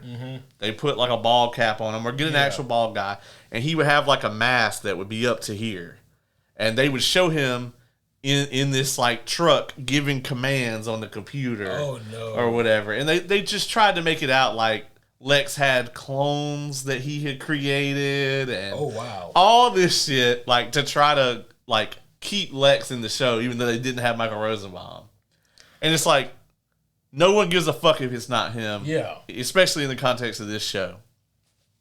So it was ridiculous. But I will say, season 8, Sam Witwer was on. I got to meet him last year, which was awesome. Was he the Doomsday? Yeah, he was Doomsday. And because it was on CW and the budget, they had to do this whole thing where like Doomsday was actually like inside of a person. Yeah. And like he was basically like a werewolf. It's just instead of a wolf, he turned into Doomsday. And I'm like, how does all that fit in? How do you turn into this and then turn back into that and be like, okay? Yeah. But despite them having to do that, he did a great job. Like it was a cool way for them to do Doomsday. Now, obviously, they did not have the money to do the fight. The actual fight, they built up that shit all season, and it's like maybe 30 seconds, you know. And the whole budget was the fight. Oh, I pulled that stunner timer too. Hey, girl, I'm about to fuck you. You don't even know what's about to happen. We sexted for like 2 months. We're like, we're out of budget. Well, you know, yeah, we're out of budget. Time restraints, you understand. Yeah. Sometimes you just got to skip to it. Yeah, I'll catch you next time. Yeah. Was we racing? You lost. You're not first, you're last. That's right. But, yeah, man, it was okay. Like, season 8, you know, they did Doomsday. Season 9, they brought Zod back. And actually, I thought that the second Zod season was actually better than the first season. A lot of that had to do with the fact that, yeah, okay, after 7, they're in Metropolis. Like, they're not in Smallville anymore. That's right. And they're in Metropolis now, and they could do a lot with that. But they also did a whole lot of bullshit where, like, he dressed in, like, a black trench coat and shit, dressed up like Neo, and they called him the Blur. The Blur, I remember that. And you were just like, just put him on the suit and let him be Superman, goddammit. He's in Metropolis. He's saving people. Just fucking pull the trigger. And the problem was that Tom Welling looked ridiculous in the suit. Because he was a big old, like, beefy, you know, Kansas boy. Sometimes you got to get a different suit then. You know? Like, alter the suit so it looks less goofy on him. Yeah, y'all could have done something. Shit. Yeah. So, in the middle of all this shit, and I will comment one last thing on Smallville. Season 10, fucking atrociously terrible. Ooh. Like, it is pure garbage. I think it is worse than the Justice League. Like, oh no, it is like season 10. Like, I appreciate 8 and 9. 10 is like Quest for Peace level bad. Wow. Like, they did jokingly we call it Lionel Side, where Darkseid was going to be the villain. Oh, and they pulled a fucking Parallax basically, and like Darkseid is a flock of crows. Jesus Christ. Yeah. And like he possesses Lionel Luthor and he's the villain. Wow. And yeah, the entire season is basically just like it's slop for CW. That is okay, so I give them a pass on Doomsday. You know, as much as I don't want to. I understand budget restraints. You know, you can only do so much with Darkseid or with Doomsday. But come on, man, if you're gonna introduce Darkseid, you gotta do something correct. You know, a flock of birds, crows, whatever. Yeah, it was terrible. And then the fact that like they possess Lionel, so they don't even get a new actor. Like you just get a possessed Lionel Luthor. Yeah. That's all you get. And like this is like the Darkseid scenes. And it's atrociously bad. Oh no. It's just him standing there talking in front of what is clearly a terrible green screen effect. Yeah. Oh wow. Yeah, it's rough, man. And all of the fight sequences, right, that they had with him and Darkseid, is this all like he puts him in like the Twilight, oh no, you know, fighting him in his mind and making him see flashbacks to when the show was good. Were there any kind of Omega beams? No, I don't think there's ever any actual Omega beams. That would be like an actual effect that they could do. Maybe not great, but they could have done Omega beams, you know? Yeah, there is actually, I think, a deleted scene where they actually showed like real Darkseid. Oh, really? But it never actually made it into the show. Let me see if I can find that. Because it was like they thought it was dumb, and so they were like, we're just going to have him keep being like the Crow Cloud or whatever. But yeah, this is the scene that they cut, and that's like all that you saw of him. But like even that looks better than just Lionel's face. Yeah, exactly. That would have been better, you know. Yeah. So in the actual show, when they do this kind of scene where he's like groveling or whatever, like the shadow crows fly out of him, and then he like dies. Oh my! Wow. Yeah. That's you see as he's just like a smoke cloud or whatever. Yeah, that's straight up like Parallax, Galactus from Rise of the Silver Surfer. Yeah, it's awful sauce. It's absolutely awful sauce. But again, like at least the people that made Rise of the Silver Surfer never said the name Galactus. Right. You know? No, they straight up call him Darkseid. And in the first episode, when they drop Darkseid in like the beginning of season 10, you're like, oh shit, okay. They're going out with the bang. They do not like, there's not anything in season 10 that's good. They even try to do this like noir episode where it's all in black and white and it's just Clark and Lois in like a library for like 40 minutes. It's terrible, dude. I'm telling you. It's atrocious. Yeah. So anyway, Michael Rosenbaum is amazing. While Smallville was on, they came out with another Superman movie, which was Superman Returns. Superman Returns, starring Brandon Routh and directed by Bryan Singer. And this was a weird quasi pseudo sequel where to Superman 2. Yeah, where they basically tried to ignore Superman 3 and 4. Can't blame them for that. And they tried to make like a new Superman 3 like 20 years later. Yeah. There was a lot weird about that whole concept. And so first of all, so much of the concept is built around the fact that Brandon Routh resembles Christopher Reeves.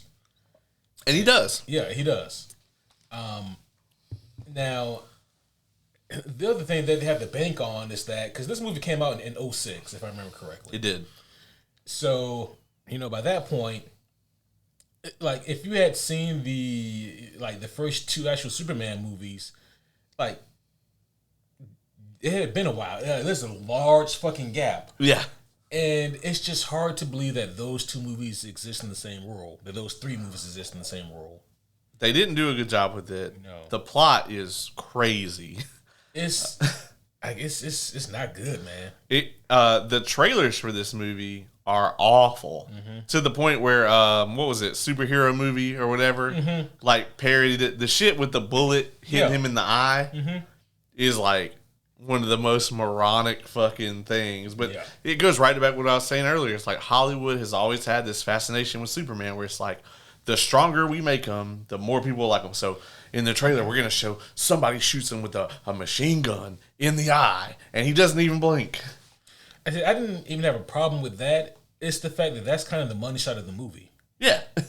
If you've seen the trailer for this movie, you've seen everything in it that's worth anything. Yeah. And that shot looks atrocious these days. Yeah, and it doesn't hold up very well. He has a superpowered son with Lois. The one great thing this movie gives us, do we still have the button? Yeah. Which button? The button for this movie. Wrong! There we go. That's the best part of the movie. Got it. Right there. Yep. This is where we put the disclaimer that this podcast does not support the actions of Kevin Spacey. And at the time this movie came out, we did not know he was creepy as fuck. Yeah. We might have known he was creepy, but we didn't know he was like that kind of creepy. Yeah. He was a great Lex Luthor, though. He was. Yeah. The script is terrible, and as we just recently saw at Fan Stick, doesn't matter how good your cast is if your script is bad. Yeah. There was just not a whole lot about this movie that I could enjoy. Like, wasn't there some kind of giant piece of kryptonite or some bullshit like that? He makes a whole island out of kryptonite. That's right. Yeah. So what the fuck is, like, that's not even kryptonite no more. That's a goddamn, because kryptonite is supposed to be radiated shards of your planet.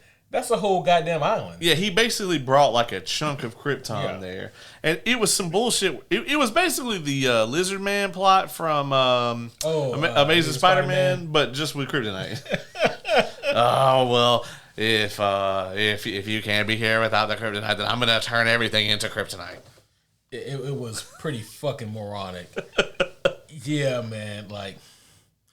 Yeah, this whole movie, I thought that the pacing in it was bad. I thought that the story was so bland. I was bored. I was bored watching that movie. Yeah, and poor Brandon Routh, I feel like he gets kind of a raw deal in this movie. Maybe there is a universe where he gets a better script and can do something interesting as Superman. I liked him as the Atom. Yeah. Yeah, in the Arrowverse, Yeah. I'll be honest, man. Yeah, this movie has always been bad. I'm sure it hasn't gotten any better with time. And the other crazy thing too is like by the time it came out in 2006, you already had a young fan base that was absolutely in love with Tom Welling as Clark. Yeah. Yeah. And if you've been watching Smallville, like if you're a huge Superman fan and you have to absorb everything Superman, if you've been watching Smallville for what 5 years at this point, Yep. and 5 years in, Smallville was cracking. Like those like seasons, I think 4 through 6 are like peak. When it was just really on it.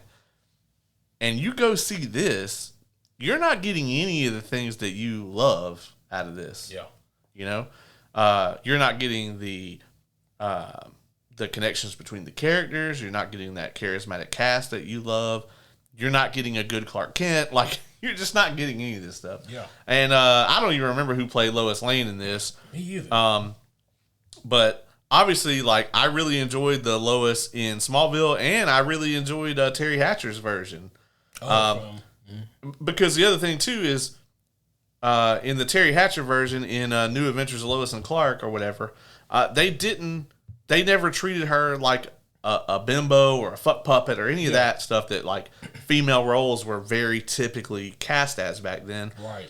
And the same thing with I really should remember her name, but that plays Lois in Smallville as well. Well, how many seasons in is it before Lois shows up? I think 4.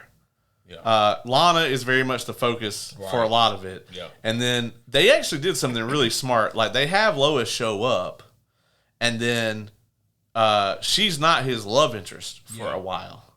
But I really love the way that they did Lois in this, and then they move in together when they go to Metropolis. So. I have always wondered, like, what is it with Superman and like his relationship with the people that have LL initials? Yeah. You know, so there's Lana Lang, who was his first love, and then there's Lois Lane, who was, of course, his main squeeze, and then there's Lex Luthor, which is, you know, Lex Luthor. I'm like, this is, at what point, like, is this just, y'all are doing this on purpose now, you know? Kristen Cruick was unbearably awful as Lana Lang in Smallville. But I love that Lex, I swear to God, like, he had to have called up Eobard Thawne in the Smallville universe. Because what he does to Clark is so fucked up. Basically, he gets this, like, of course he's Lex Luthor, so he can just summon a fucking, you know, diabolical machine that'll do things. But he wrote kryptonite into Lana Lang's DNA. So, like, Clark can't be anywhere near her. Wow. Yeah, there's like a layer of kryptonite in her skin. Damn. Yeah. It's fucking petty as shit. That is petty. It was Kate Bosworth who played Lois Lane in Superman Returns. Yeah, don't even remember it. Yep. Yeah. Yeah, same. Yeah. Yep. Not to backtrack us all the way back, but us talking about Lana Lang, she is actually in the 78 movie. Is that right? Yeah. There's a segment where we get like high school Clark, and it's funny because like they were smart enough. They were like, we can't cast, you know, Christopher Reeves as high school Clark. You know, like he would just, first of all, he would tower over like everyone else, and like hello, fellow kids. Yeah, hello, fellow youth. But the guy who they got, like, he still looks like he's about 30. Yeah. Morgan Freeman is a young Clark Kent. Like, what? What do we get after Superman Returns? Superman Returns, then our next thing would be there was 2 Superman properties on at the same time, and that would have been both Supergirl and Krypton, which Supergirl is actually where the Tyler Laughlin that's right. Superman began. Yep. And did you ever watch any of the Krypton show on Sci-Fi? I did not. I didn't either, so I guess we really can't speak on it. I have heard that it was okay. Yeah, all I know is that it is about not Jor-El, but I guess Jor-El's dad, I think. Yeah.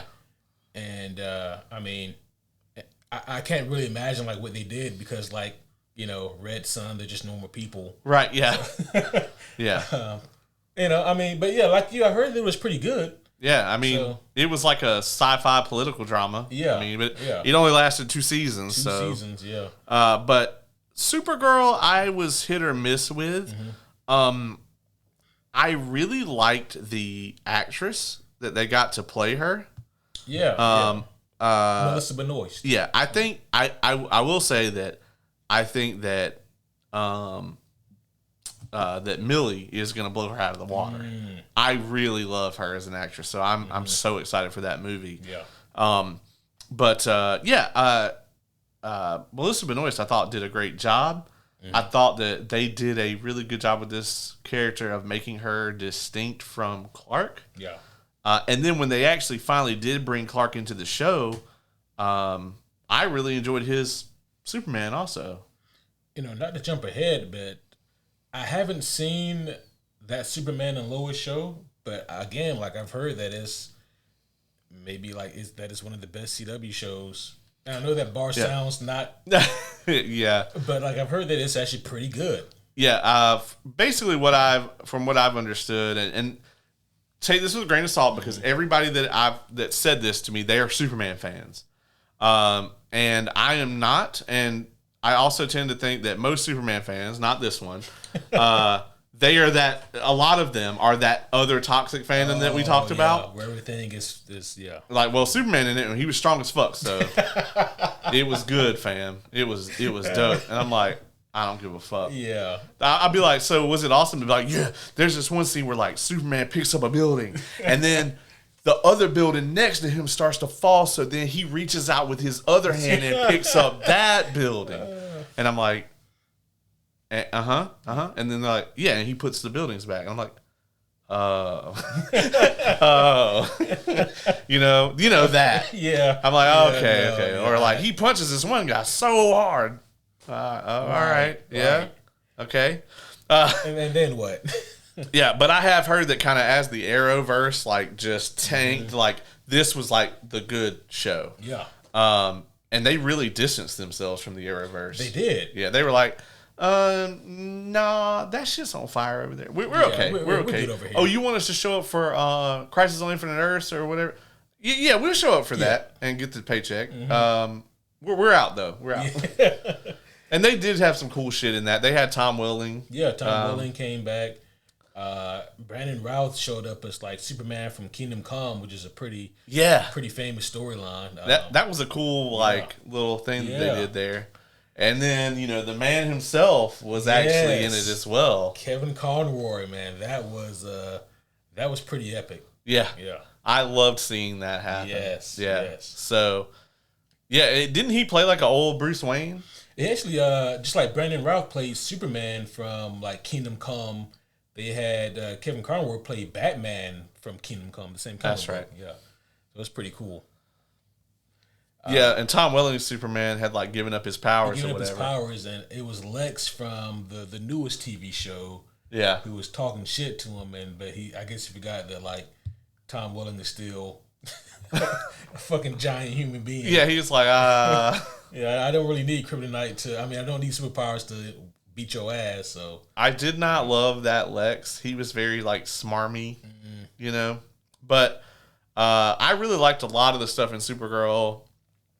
Obviously, it got kind of crazy. They did a lot of. Apparently, her and the guy that played Barry. Grant. Grant Gustin. Yeah, apparently they're really tight, and they did a lot of crossover episodes with each other. Yeah. They actually did a musical. They have a musical episode together. I'm not surprised. This not surprising me at all. Yeah, Supergirl was kind of interesting too, right? Because it originally actually started on CBS. Yeah, and then it got migrated over to CW. Yeah. So I really liked Calista Flockhart as Cat Grant when it was on CBS. Yeah. That was cool as hell. She actually did a really good Cat Grant. I know that's not a high bar to be like, oh, this is the best version of Cat Grant. You know what I mean? Yeah. It's like Jimmy O'Houlihan, like we're the main source of this. But Cat Grant, though, is a fairly major character, Justice for Jimmy. Justice for Jimmy. But I thought that she did a great job, like in those early CBS days, because this is when CBS is churning out just fucking garbage. Yeah. Yeah, pretty much everything after Lost and feel how you want to about Lost on CBS. It's been pretty rough. Yeah. Was that ABC? CBS? I thought the show was on ABC, but it might have been CBS. Yeah, I don't know. Anyway, everything on CBS has been pretty shit. It's been mashed potatoes with no gravy, no salt, nothing, no pepper. Oh man, that's retirement home food. Yeah, and it ain't natural mashed potatoes either. It's that powder. The powder, the Idaho potato mix. Yeah. Oh no. Yeah, and they ain't putting no milk in there. It's straight water, no. tap water. Don't even give it to me.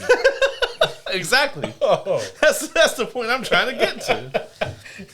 But yeah, I mean, I think that they, like, what I know about this show, and like I've seen the characters and the way they're portrayed, and I always thought that was pretty good. And I thought that Tyler looked good in the suit too. Yeah, you know, and as he did a good job as Clark. Yeah, you know, one of these days, like when I don't have a goddamn full-time job, I might sit down and watch it. Yeah, right. Yeah, exactly. It's like when I just have hours and hours to fuck around and watch TV. When I have so much ample time to kill. Yeah. So let me say as well, we gotta backtrack a little bit now because we've really talked about all of the TV.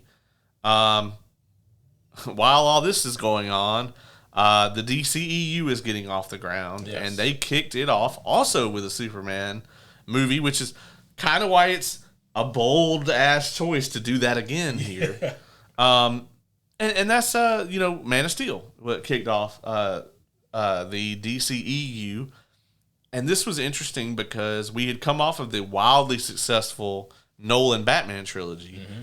And I think Warner Brothers wanted to do anything they possibly could to feed off of that. Yeah. They wanted to inject as much of that as they humanly possibly could into Man of Steel, to the point that they got Christopher Nolan as the executive producer. That's as close as he would get to it. Because they really tried, y'all. They tried to get Nolan back. They tried to get Batman.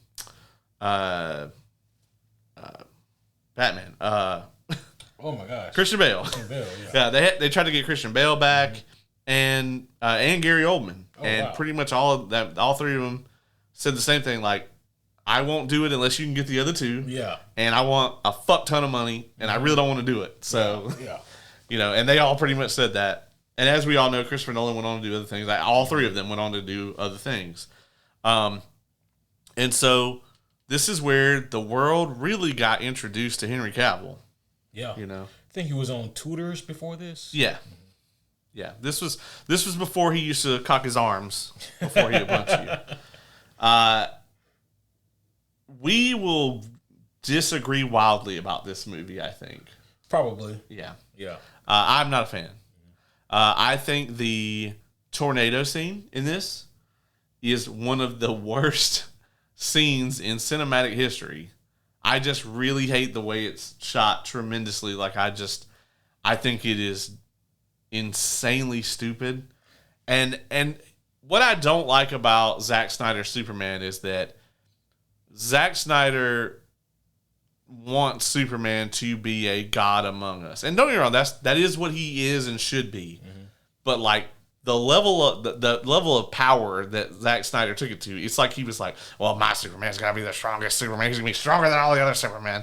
You know, like you could just hear him. I don't know why he sounds like Vince McMahon, right. But you can just hear him kind of saying that.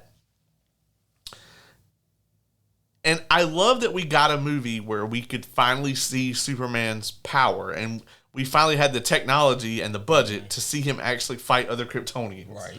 Because anytime in this, all these other properties we've talked about tonight, folks, whenever Superman fought someone, it was very short for the most part. It's very short, and it was very, boy, let me tell you, watching the 1980 Superman movie where he's fighting the three Kryptonians, it's, I guess it's one of those things you had to be there in the time, you know? Yeah. Because, like, watching it now, it was like, yeah, man, I appreciate what you're trying to do for me. So you should have went forward and watched his fight with Nuclear Man. Oh, no. If you really wanted the cinematic action. You know, I completely see where you're coming from, and I even agree with some of it, right? Like, for me, the tornado scene, I don't even think it's shot bad. I think the concept of it is bad.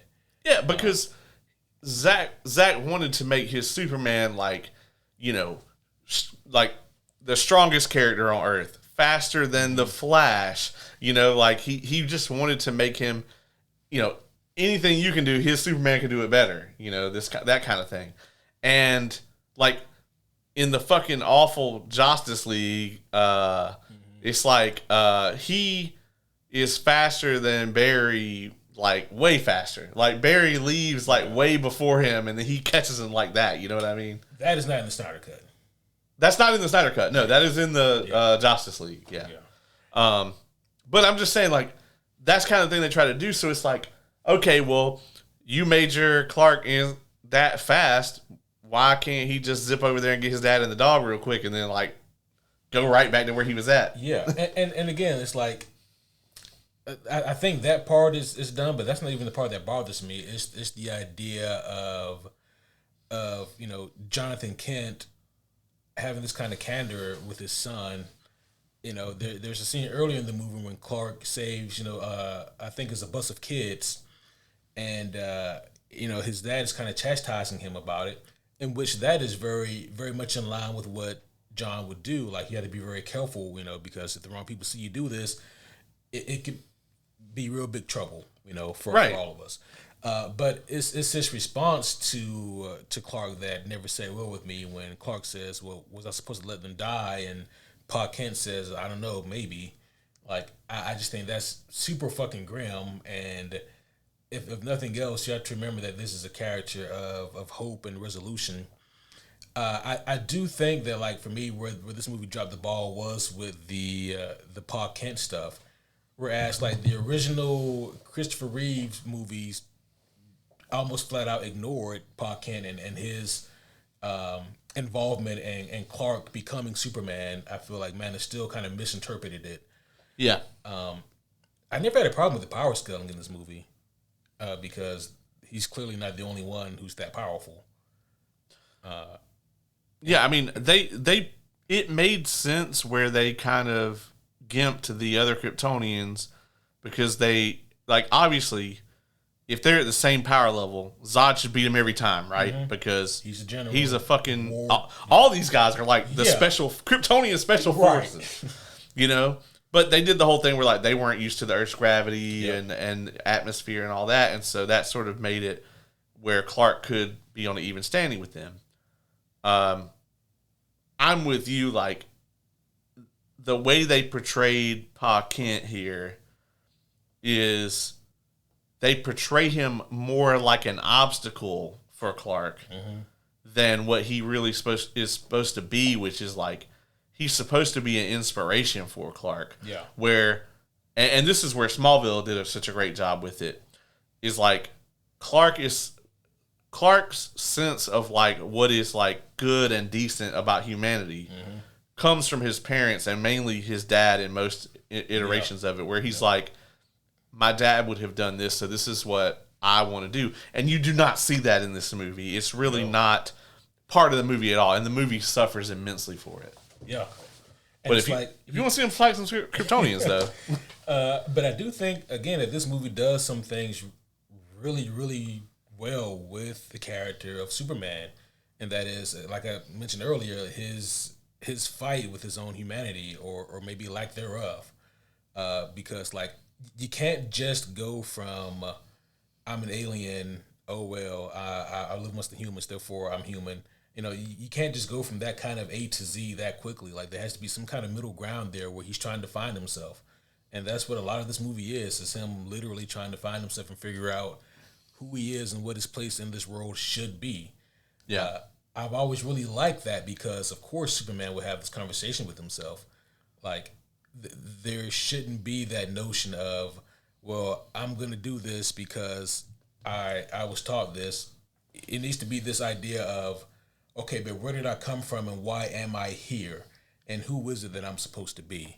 And so, like, it's an area of the movie that I often think is overlooked because, like, what the fuck is more relatable than somebody who is entering adulthood trying to find themselves? Yeah. And in the realest way, Clark is trying to do that. Yeah, I think so. I do enjoy that aspect of this movie where you kind of see him go out and, like, he travels around and lives and does like different like human jobs and like lives among the humans to try to like find his place in the world. And you can tell that he struggles with that. And I love Henry Cavill's portrayal of him. I always have. He looks the part. Oh, yeah. And he plays the part well. The thing I dislike about Zack Snyder's Superman immensely is that Clark Kent doesn't exist. Ever.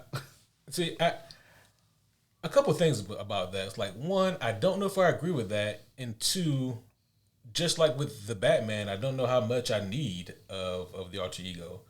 And it's simply because it's like this. If I pick up a comic book, not every issue needs to be Batman. Oh, not every issue needs to be Bruce Wayne. Not every issue needs to be Clark Kent. I'm fine if I get something that is focused 80 or 90% on the superheroic side. Like, I would be completely fine with, like, okay, Justice League movie. All right, Clark Kent doesn't need to be in that. Right. you know? Yeah. There's too much going on. Clark Kent can't get a storyline in the Justice League movie. Neither can Bruce. You know? And if you are, you know, it's going to be like, oh, you know, billionaire Bruce Wayne goes missing again, blah, blah, you know. Skiing incident, you know, that kind of thing. Or, you know, at the end of the movie, you show Clark writing the story about what happened, you know, whatever. Something clever like that they never fucking did. But to me, from the moment that he first puts the suit on in the DCEU, Clark Kent dies right there. And he's just always Superman after that. Like, if you look at Batman versus Superman, right? Mm-hmm. He's just Superman through that whole movie. Even when he's in the suit and acting like a reporter, he's just Superman the whole time. There's no personality change whatsoever for that. For him to, like, for you to believe that there's two different people. It's just not. It's just Superman in a tux versus Superman in his suit. Yeah. No, and I get that. But I don't know how much room for like the kind of bumbling I'm pretending to be human there is in this type of in that type of universe. I don't know that he's necessarily got to be bumbling, but they could show him being like a good reporter. You know, there's that scene where him and Bruce first meet up. Yeah. And they just instantly have angst. Yeah. Like, I mean, obviously they're trying to hint in the movie that they already know who each other are. Right. Right. Or at least Bruce already knows who Clark is, if not both, right? So like they just instantly did this kind of tension, and I think that would have been a perfect moment for you to have Clark legitimately at least feign being naive, or, you know, like he's there to be a reporter, and he's like, oh, you know, Bruce Wayne, wow, it's really nice to meet you, you know, kind of fanboy over him a little bit, and then like, oh, I got some questions if you got a minute, you know, something like that, and not just, I'm motherfucking Superman, dog, like, you know. Well, I mean, he doesn't technically do that, but he does. He actually does what a lot of reporters or journalists would do, which is kind of strong arms the conversation. So what is it about this bad vigilante in Gotham? How come, you know, what's the deal with that? You know, he takes more of the, I don't want to say gotcha reporter-isms, but he is more of a strong arm approach. And what I like about this scene is that at first, Bruce plays it off like Bruce Wayne. Where are you from? The Daily Planet? Do I own that one? You know, which canonically he does. Yeah, right. But then as the conversation rolls on, he lets the facade down, and then you have Batman and Superman in public, right? You know, kind of dressing each other down. But no, I do see like why you you know, don't like this interpretation of like Clark Kent in this universe. I don't need him to be like Steve Urkel. You know what I mean? Yeah. And I don't think I even really want that. But you know, I do think I'm gonna like the way that James Gunn is doing it. Yeah. You know, he's got this kind of sloppiness to him. He does. Where he's not in on the joke, right? And it's maybe some shit he would actually do, like, okay, well, I can't use my fucking super speed, so, oh shit, I'm at the meeting late because I gotta walk. In my mind, I gotta walk at like 1,000th of the speed I can move. You know, that kind of thing. Where it's like, I mean, he's a fish out of water. Yeah. You know, like that kind of thing, I think, is a great way to show Clark Kent in this day and age, and not the whole, like, you know, pocket protector. Oh, I've dropped my stapler that, you know, slipped on a banana peel, all that shit, you know. Yeah, and don't get me wrong, like I don't have a problem with that version of Clark. I just think that oftentimes Superman doesn't get the same kind of grace that Batman does. And what I mean by that is people often recognize that there are so many different versions and interpretations of Batman, but in people's minds there can only be one type of Superman, you know. And like I think that there's definitely room for the different types or different interpretations of what Superman can and should be. And like when I look at Mr. Corenswet, like what I've seen in the trailers at least, like I like what I see, like from his Superman and his Clark, and they are definitely very distinct and different. His Clark reminds me a whole lot of Reeves. Yes. And I dig that. Yeah. But I think that like his Corenswet, that is, I think that his is also going to be very much pulling from like All-Star Superman, which they mentioned. And also recently James Gunn, he did drop Superman for All Seasons, a book that I mentioned a couple weeks ago. Yeah. Cause he must have watched the show. He must have, yeah. You know, what can I say? I think that those interpretations of Clark are going to be very much in line with this new Superman movie. Other than that, though, it also feels like the one scene we got in the second trailer when he's being interviewed by Lois, and she's asking those kind of hard-hitting questions, and we see Clark kind of get worked up, and it's like this is something that's a little new here. Yeah, you know, because he's normally very flat. Yeah, on purpose. Yeah, but I like the fact that we're going to see like I think that's the more human side of him getting worked up as he should. You know.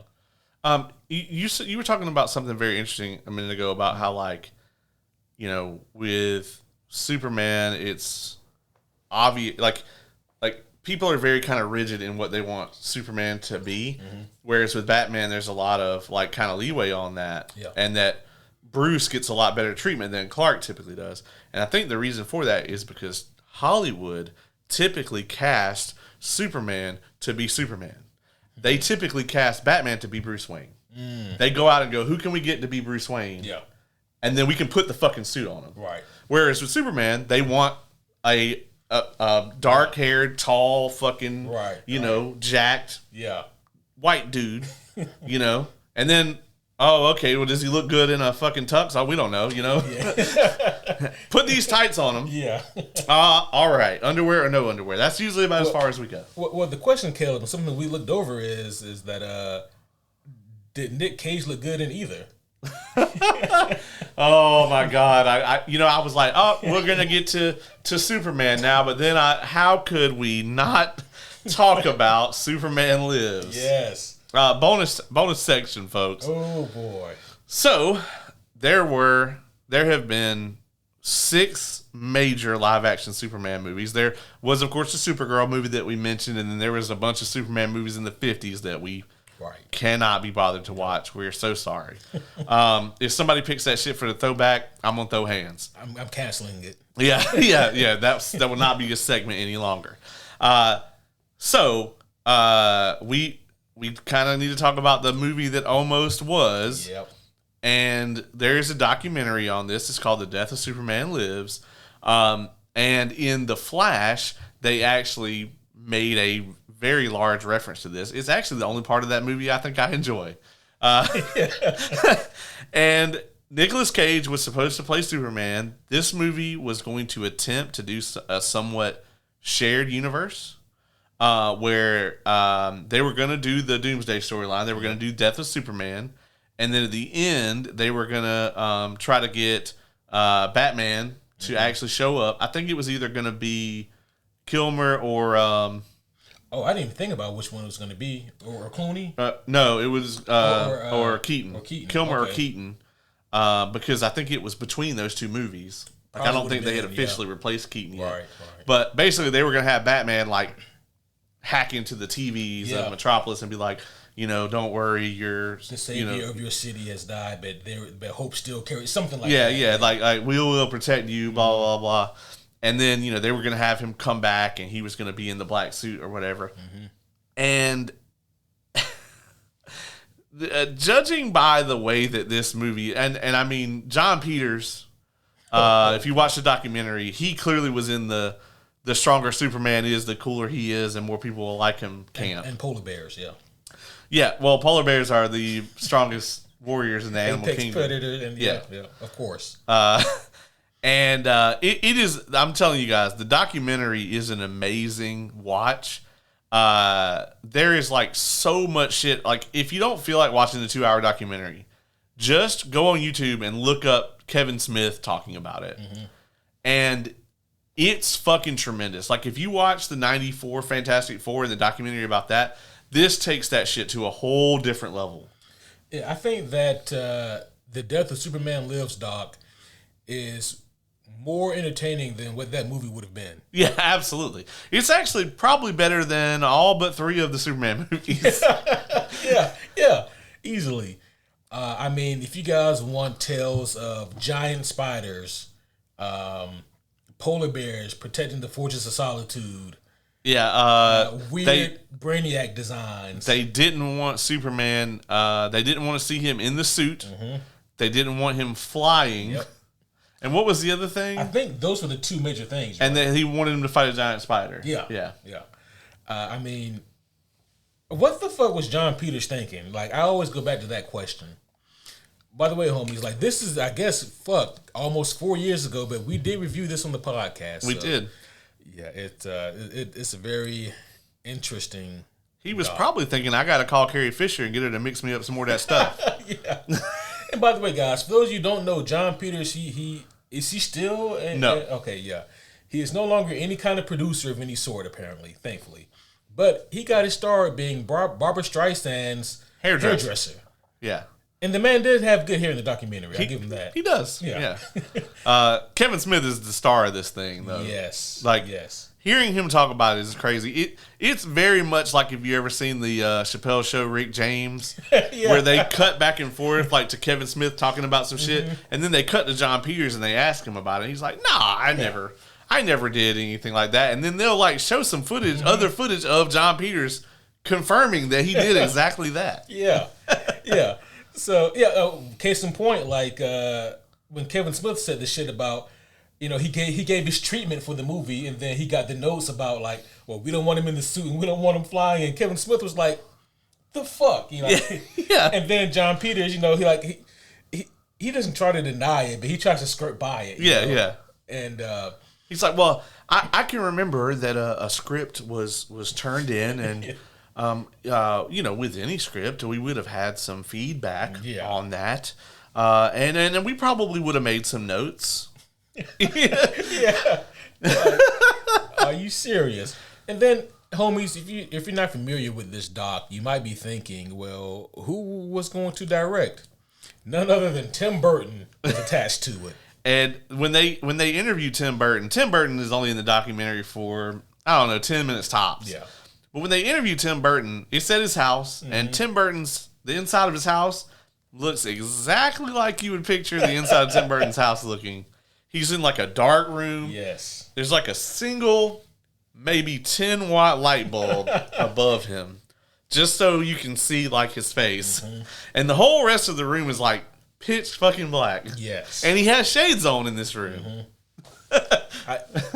You would think that this documentary was some kind of spoof if you didn't know any better. It's not. It's real. Yeah. Exactly. Yeah. That being said, man, do you want to?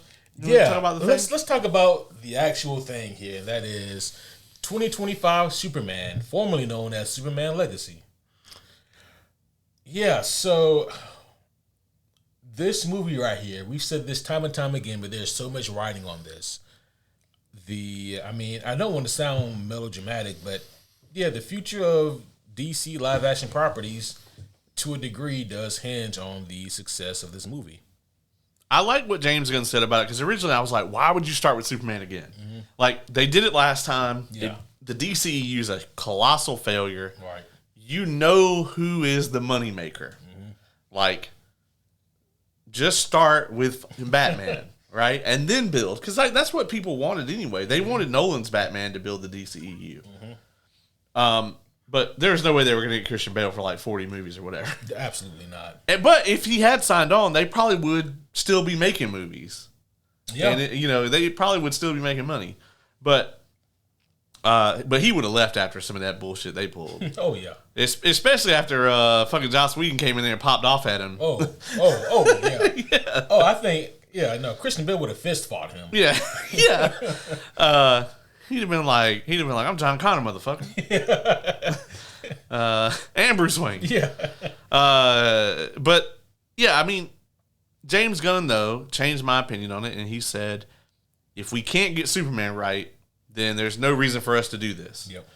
And I agree with him. Like, if you can't get people to buy into your Superman, then you've kind of already lost the battle with making this DC universe. Mm-hmm. And while there are 8 officially announced movies for this, I promise you, if this thing does not make money, there will not be 8. Yeah. No, I agree. Like, Supergirl will come out probably either way because they've already shot it. Yes, they've already shot it. And Clayface is probably going to happen because they're already, I think it's in active production right now. Active production and a low budget. So. Right. And it's a unique thing. Like, they could probably, he's probably going to have very few connections to the rest of this stuff. Yeah. When I think about the Superman movie, I think about what I've seen in the trailer so far, and I gotta admit, I am very impressed. I know one common concern that I've been seeing is, like, how are they going to balance there being so many different characters in this? Obviously Superman, Lex, Lois, and then you have the Justice Gang, as they're being called. Which is crazy. Maxwell Lord, Mr. Terrific, yep. Hawk Girl. Yeah, Guy Gardner. So, you have just like I've been calling them like the pseudo Justice Society, but Justice Gang for the time being, I suppose. That shit just sounds nefarious. It does, right? Yeah. Like, we got the Justice Gang. I was like, can we call it the Ghostbusters? Like, right. I don't really want this. Yeah. Can we get Vic Mackey to come down here and help? And my thing about that is like Mr. Terrific is noted as being the third smartest man in the DC universe. Certainly smart enough to know that whatever Maxwell Lord is doing is probably up to no good. So I do wonder where this is going, because we all know that Maxwell Lord at some point has to show his villainous nature. Yeah. Also, fun side note, it is also speculated that Mr. Terrific might actually be the smartest man in DC Comics, but he calls himself the third smartest because no one wants to be that. Also, intellect and wisdom are 2 different things. Yeah, that's true. So, yeah. That's for you D&D players out there. So, bold prediction time. Okay. What do you think is going to be within a 100 mil? What do you think? What are you predicting for the box office for this thing? Actually, I tell you what, box office is kind of loaded. Let's go opening weekend. Opening weekend. Okay. Global opening weekend. Global opening weekend. I'm going to say they're coming out hot. It's not the 4th of July weekend. They come out even hotter, I think, if it was that weekend. No, but they do have a long lead up because they do have the early screenings on Tuesday. That's true. Opening weekend, I'm going to say they're going to have oh boy. If I eat my words, I eat my words. I'm going to say a strong, because from that Tuesday to that Sunday, globally, I'm going to say a strong 180. And the crazy thing about that too is like the hit or miss for a superhero movie used to be like the 200 mil. Mm-hmm. It's like if something was going to do gangbusters, it hit a 200 mil opening weekend. Yep. But like that's just not realistic these days, especially for a superhero movie. I think if it hits 180, I think Fantastic Four has a good chance of hitting like a 160 or so. They actually recently bumped up the Fantastic Four projections for opening weekend. But for Superman, I'm gonna go with you, man. I think 180 is what we'll do, and I think if it does do 180, it's gonna do gangbusters. Yeah. The thing of it is like this, right? It's like Superman. He still has name value. James Gunn has name value, and I think that if this movie is good, word of mouth would do a lot of favors for this. I think there's a lot of faith in James Gunn. I think he made it out of Marvel unscathed. Yeah. You know, something we didn't talk about earlier. James Gunn in a recent interview was like, yeah, Marvel got fucked by Disney. Like, when he talked about like the quality dropping off, he said apparently like when Bob Iger left and Bob Chapek came in, they basically came down and were like, yes, you have to put out 3 movies and 3 to 5 TV shows every year. Oh, wow. And like that was like the decree. And so they just started like scrambling to get shit out. Oh. Yeah. And I was like, I've never heard that actually. I mean, of course Kevin Feige can't tell us that. Right. But to hear James Gunn, because he doesn't care now, he was like, yeah, they try to get me to make some bullshit. That's actually how he ended up getting the holiday special, I think. Oh. Because they were just kind of being like, oh, well, we need content. Yeah. And that I thought that was a really interesting thing. We know, like, oh, Disney, like, basically fucked them. And, you know, on one hand, yeah, that's so fucked up. On the other hand, what do they expect when you try to make a streaming app? Yeah. Like, you're going to need, it's called streaming for a reason. You're going to need a stream of content. Yeah. Yeah, I just feel like that whole rollout could have and should have been done better. The streaming wars in general, right? Like, that shit died out so fast. Oh, yeah. Like, I get that everybody wanted to get in on that, but once upon a time, there was just HBO Max, which was HBO Go at the time. Yep. And that it was actually an extension of your cable subscription. You couldn't even sign up for unless you had HBO. Yeah. And then this was like a way to like just kind of watch the back catalog, which obviously it was smart to expand that to everyone. Yeah. You know, with the internet being what it is. But it was just out of Netflix for a long time. And I think things made sense then, but like now it just everybody trying to push their streaming app and then everybody trying to slash the budgets for it because there's a real definite glass ceiling on that. Oh, yeah. You know? Yeah, and I mean, it's also obvious, like, even to people like you and I, that, like, they're not making any money from the streaming. Yeah. You know? Like, it becomes obvious because how many of these streaming services feel like they're forced to up their subscription prices every year, you know? I mean, the reason it worked before with HBO, right, is because Warner Brothers' list of IP is insane. Yes. And they would do a little bit of things where they would license other stuff. But for the most part, their own like their IP list is crazy. So like they had all of HBO, which is like the center of premium TV. Yep. And then all their other stuff that they own, like you could put that on there, DC, whatever, animated movies, all that stuff. But they weren't doing a whole lot of original content that was specifically made for that. It was made for the TV channel. Now they're making it for that, and it also is on the TV channel. Yeah. You know? And I'm not saying that model doesn't work. Okay, but then you flip over to Netflix, right? They, back then, had very little original programming. They had some, but for the most part, they paid licensing fees. So if you're CW, for instance, you know, you would go to Netflix and go, okay, well, we'll put our stuff on your program 6 months after it airs on our show. Yep. You pay us a little bit. So Netflix pays them whatever amount, and then they put it on their platform. And that model also worked because they were just paying. I mean, they had to be paying out a lot in licensing fees, but they were making good money doing it. Right. Then they started to pour all this money into like, oh, we're going to make content just for this. Yep. And they made some great content over the years. Yeah. I mean, Netflix has had some bangers. Stranger Things is, I mean, one of the biggest TV shows of all time. But from those two examples, it's a fucking, I mean, like Amazon doesn't give a fuck if they make any money. Yeah. They don't care. Yeah. And, like, thankfully they still got, Invincible going strong. Yeah, Prime's got some great stuff, but, like, they're just putting the content out there as a fuck it, like, we just want the revenue. Mm-hmm. They don't really give a shit. I mean, I'm telling you, Jeff Bezos is not sitting down going, all right, well, how much money are we spending on Invincible, and how much money is it making us? And, they're definitely not doing that shit with Rings of Power. Yeah, no. No.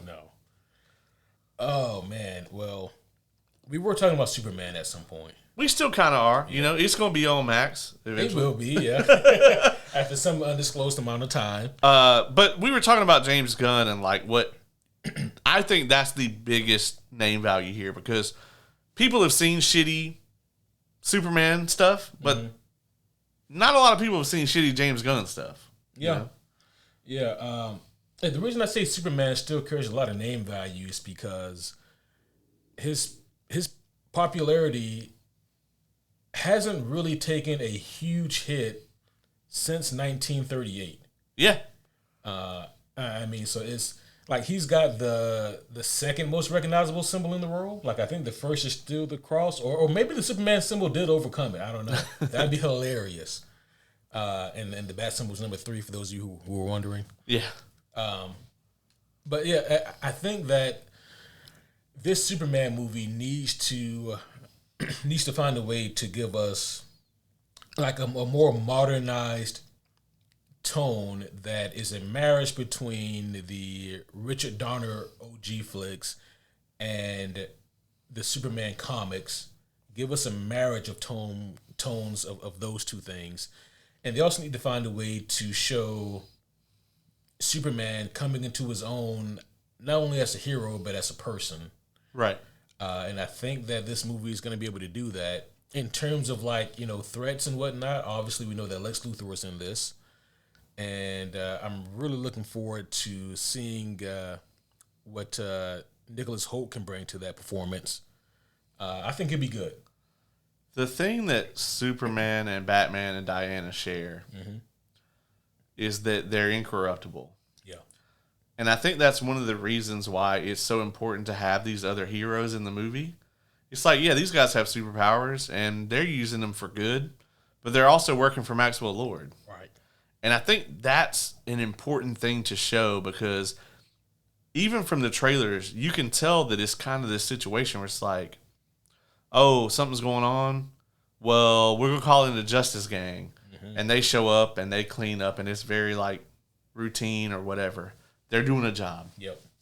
Superman is there because he wants to help humanity. He's there because it's the right thing to do.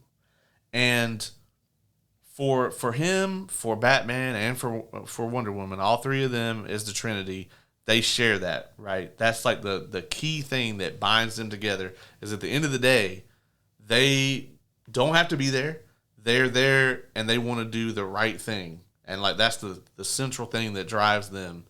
And so I think that's a very good reason to have the other heroes in the movie also. Yeah. To show that kind of contrast. Not to say that they have to be shown in a villainous light, but just that there is a difference between what they are doing and what he is doing. And I like that. Me too. That'd be a really good use of them here, actually. So, who do you think? I mean, I think they've all been confirmed that, like, the dude in the black suit is some version of Ultraman. Yeah. Do you think there's anything else to this character that we should know about? I'm really hoping that he's kind of just this sort of like throwaway thing. I hope he's not like a central part of the movie. Obviously, it can't be like the Ultraman. Like, he can't be from like Earth 2 or whatever. But I really don't think they should get into all that in this. Not right now. No, that sounds like it's way down the line. It would be hilarious if that shit was all from like some like Family Guy type scene where he's like talking with somebody, like with Lois or somebody. It's like, well, you remember that time I fought Ultraman? And then it like cuts to like a clip of him fighting him real quick, and that's all that's in the movie, you know? That'd be hilarious. Who put him on his ass in the trailer? I mean, Ultraman could do it. Yeah. The Hammer of Barovia, we don't know who the fuck that is. That's a made-up character. Yeah, but it's a made up character, but I know it's somebody underneath that goddamn helmet. Probably. You know? Yeah. Probably Lex. I don't know though. I mean, honestly, to me, David Corenswet, like from what we've seen, besides his crazy name and the fact that he looks like we got Henry Cavill at home, I think he's going to do a great job. I think what they've shown him in the trailers has me really excited for him as Superman. For me, a lot of it is going to hinge on Rachel Brosnahan as Lois. I've never liked her in anything. What I've seen of her as Lois in the trailers I like, but I'm just saying I've never liked her in anything. And there's a movie where she's topless in it, and I still didn't like her in that. Well, damn. That sounds awful. And then Sky Daddy didn't like it either, I guess. Yeah, I guess not. You can wait till I get home, Stormfather, to get super angry. But then, also Nicholas Hoult, right? I like Nicholas Hoult a lot, but he's got to nail it as Lex, and we haven't really seen much of him. I think that's smart to keep it that way, but I'm very interested to see what he does. I'm getting a lot of All-Star Superman from his Lex. Yes, that's the way I want it to go. Yes. Either that or just channel Rosenbaum the whole time. Yes. Man, is there anyone, because this movie's already packed with so many people, but is there anyone else who you would like to see make an appearance? I'll be honest, man, not really, because I feel like it's packed already. Unless they're going to let Millie do like a Supergirl cameo as like the post-credit scene. I think that's possible.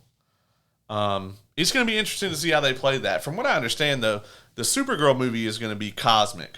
I think most of that's not going to be on Earth. It's so it's based on this story right here. Superman, Woman of Tomorrow, and like none of this takes place on Earth. And I actually really enjoy the premise of it. I like the way that it starts off, especially. She goes to a planet, I think it has a red sun, and she goes there on her 21st birthday so she can get shit-faced. And I'm like, that's a very clever use of Kryptonian DNA. But then, obviously the shit hits the fan, and then adventure ensues. At some point before the movie, we'll probably review this. Yeah.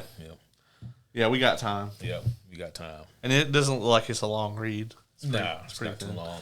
I'm excited for that. I'm maybe a cameo for her at the end, since I'm pretty sure that's the next movie that we're going to get. Also, though, Clayface? I mean...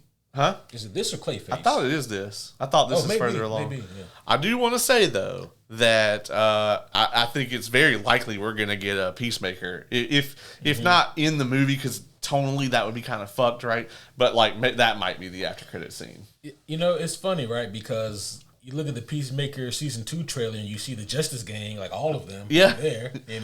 Yeah, I could totally see them being in the movie, or him being in the post credit scene. It'd be weird to have Peacemaker in the movie because just the tone of him. Yeah, he's just in the background doing his dance. And the Alan Tudyk dance. Yeah. He choreographed that, by the way, if you didn't know that. Yes. That's so great. The whole thing is crazy because he just happened to be on set because he's like married to one of the writers, or it was his wife that is the dance coordinator, right? Yeah. Mm-hmm. And he just started fucking around, and then they were like, "That's perfect. We're gonna go with that." And he was like, "What?" Oh man. What else do we want to say about Superman 2025? Let us know what you guys are hyped for or not hyped for, homies. We're gonna. I mean, obviously, this thing needs to succeed if we're gonna see a DCU. Obviously in the great fanboy fight, right? Like if DC is ever going to rule over Marvel again in the cinema, it's easy to forget that like prior to 2008, that was a hilarious thought, right? Like, cause before, especially before X-Men, nah. Yeah, absolutely. It's just not a thing at all, right? With like X-Men, Spider-Man, before those, there was nothing about Marvel. Like, you had slop like the 94 Fantastic Four, the 1990 Captain America. Oh, my gosh. Yeah. Howard the Duck. The old-ass Iron Man movie that they made. The Hulk TV show, the Lou Ferrigno. Yeah. It was just a lot of slop. Mm-hmm. And, DC was so dominant in the cinema for a long time. And then the MCU came out, and despite their best efforts, Warner Brothers didn't lay a groundwork. They weren't able to catch up. And right now, Marvel is at its lowest. They're coming out with movies that are quite good that are not making money.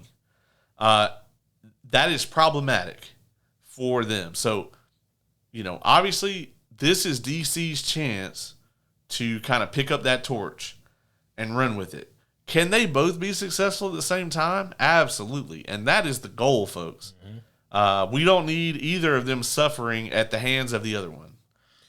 We need them both to do well. We need them both to do well, because if one is super great and the other one isn't received well, that's bad for us as the consumers. Exactly. Yeah. So we're going to see what's going to happen, guys. July is going to be a very interesting month. And like Caleb said earlier, next week we'll be watching Jurassic World Dominion? Yeah. Rebirth? Or whatever it's called. Jurassic something. Yeah. Jurassic World, Scarlett Johansson, Electric Boogaloo, Fever, Island 7. That's right. One more thing I want to say, though, on this last note we did. Oh, yeah. I was very happy that the Thunderbolts director was announced for X-Men, because I was very worried about the Thunderbolts box office, that Disney was going to super overreact to that. Right. And they were going to pivot. And that shows me that they're not going to do that. Yeah. James Gunn is not going to have that leeway. Warner Brothers will over fucking react if this movie doesn't make any money. Yeah. If it doesn't make any money. Like, what... I do wonder, like, what is the minimum amount that this movie can make where Warner Brothers won't shit their pants? $500 million. Hold on, let me see what the budget is. Let me see what the budget is for this thing. I'm going to say the budget. The budget is $225. So we'll say the break even to be $450. Mm-hmm. So $500 million. If they get all their money back and $50 million in the bank, then the James Gunn will have some credit. We'll get at least phase 1 of Gods and Monsters. Yeah. But if this movie don't make any money, man, I'm so terrified of what Warner Brothers will do. Like, if this thing doesn't make $500 million, we are gonna see some crazy shit come out of Warner Brothers. I'm not quite that worried about it, simply because one, they don't have any replacements for James Gunn and Peter Safran. Two, I don't think they'll get rid of them. I think they'll slash their budgets in half. And I mean, yeah, the budgets might get slashed. I can see that. David Zaslav wouldn't let them put a dragon fight in House of the Dragon. I guess, like, my thoughts were like, we don't have to worry about them doing anything, I think, too drastic, simply because if they want to make money, then they realize that, like, superheroes are still one of their biggest avenues. I would hope. They have so much IP. Yeah. And they own every character. Every single DC character. Every single goddamn one. So many. Yeah. Marvel still doesn't have that. I've been on social media a little bit here lately, more than I have been, and somebody tried to make a LeBron is the GOAT statement, which, I can't let that shit stand. And I was like, yeah, so Space Jam 1, they put Michael Jordan in the movie and everybody came out to see it. I was like, Warner Brothers had to put their entire motherfucking IP in Space Jam 2 and still nobody went to go see it. See, that's, I agree. But this is also pandemic era. You can't hold that. Yeah, I'm still, man, they put like 700, fucking Rick and Morty are in that movie. Yeah, like, they are. Which is so ironic that Rick and Morty, of all people, are in it, because, like, there's so much shit in Rick and Morty that's, like, anti-establishment and anti-corporate greed. Yeah. And then there they are. Oh, boy. But, yeah, I'm excited for Jurassic World next week. And then... are you? I am after that GIF. I think it will. Here's the thing. I think it'll be better than the last two. If it's better than the last two, which is a low ass bar, yes, then whatever. It's people running from dinosaurs. I enjoy that. I played Dino Crisis. Yeah. But I'm excited to review it either way. Oh yeah, even if we hate it. Same. And then we don't even have 2 weeks, you guys. We're gonna get to go see this movie early. Yes. I'm so excited about this movie. Like I haven't been excited like this in a bit. So it's been a long time, man. And then between Superman and Fantastic Four, hopefully we should be eating good. Yeah. So really looking forward to what July has. Really looking forward to seeing this Superman movie and seeing if it can get DC live action films back on the right track. We'll see what James Gunn has cooking. But in the meantime, man, all we can do is I guess look up. That's what Superman said. It's just my ceiling right now. But yeah, you see anything? Nah. Okay. Well, keep looking up and you'll see something. Yeah, I think it was a bird or maybe a plane. No. It could have been Superman. No, whatever it was, it's more fashion than a speeding bullet. Oh, okay. Yeah. So, couldn't have been a bird or a plane. You think we'll get a reference to that in the movie? Probably. Yeah. One more thing about like the Fantastic Four trailer, because I know that you don't want to watch like the second trailers or anything like that. I'm just spoiling shit for you. But man, like the amount of times that like apparently Ben doesn't like it's clobbering time. Oh, that's so like people try to get him to say it all throughout this trailer. And he's like, "No, that's not a thing that I do. Like, I don't really say that." That's an amazing play on it. Since we hated it in Fanforce because it was so fucked. But at the same time, I need to hear him say it's clobbering time. Yeah, me too. But they're gonna build it up the whole movie, and then he'll do it. That's amazing. That's actually brilliant. It is. Yeah. Yeah. So the thing about this movie is like James Gunn is gonna kill it on the soundtrack. He always does. Absolutely. But it's weird that he didn't have them make a soundtrack where they're like Superman. Yeah, we could have got a Superman button. Yeah. We can't wait for Superman.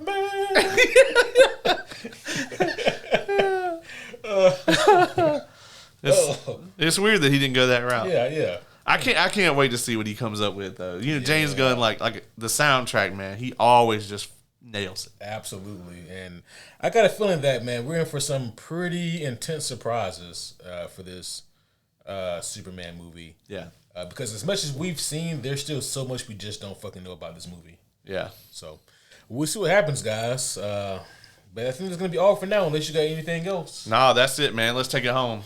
Well, homies, this has been a very fun episode. A look back at Superman throughout the years. By the way, he was created in 1938 by Jerry Siegel and Joe Shuster. I should have said that at the beginning of the podcast, but I forgot, so there you have it now. That's going to be all for now, but we will see you guys again very soon. But until next time, my name is Superhero Homie Q. I'm Superhero Homie Caleb. Not Butt Laser Johnny.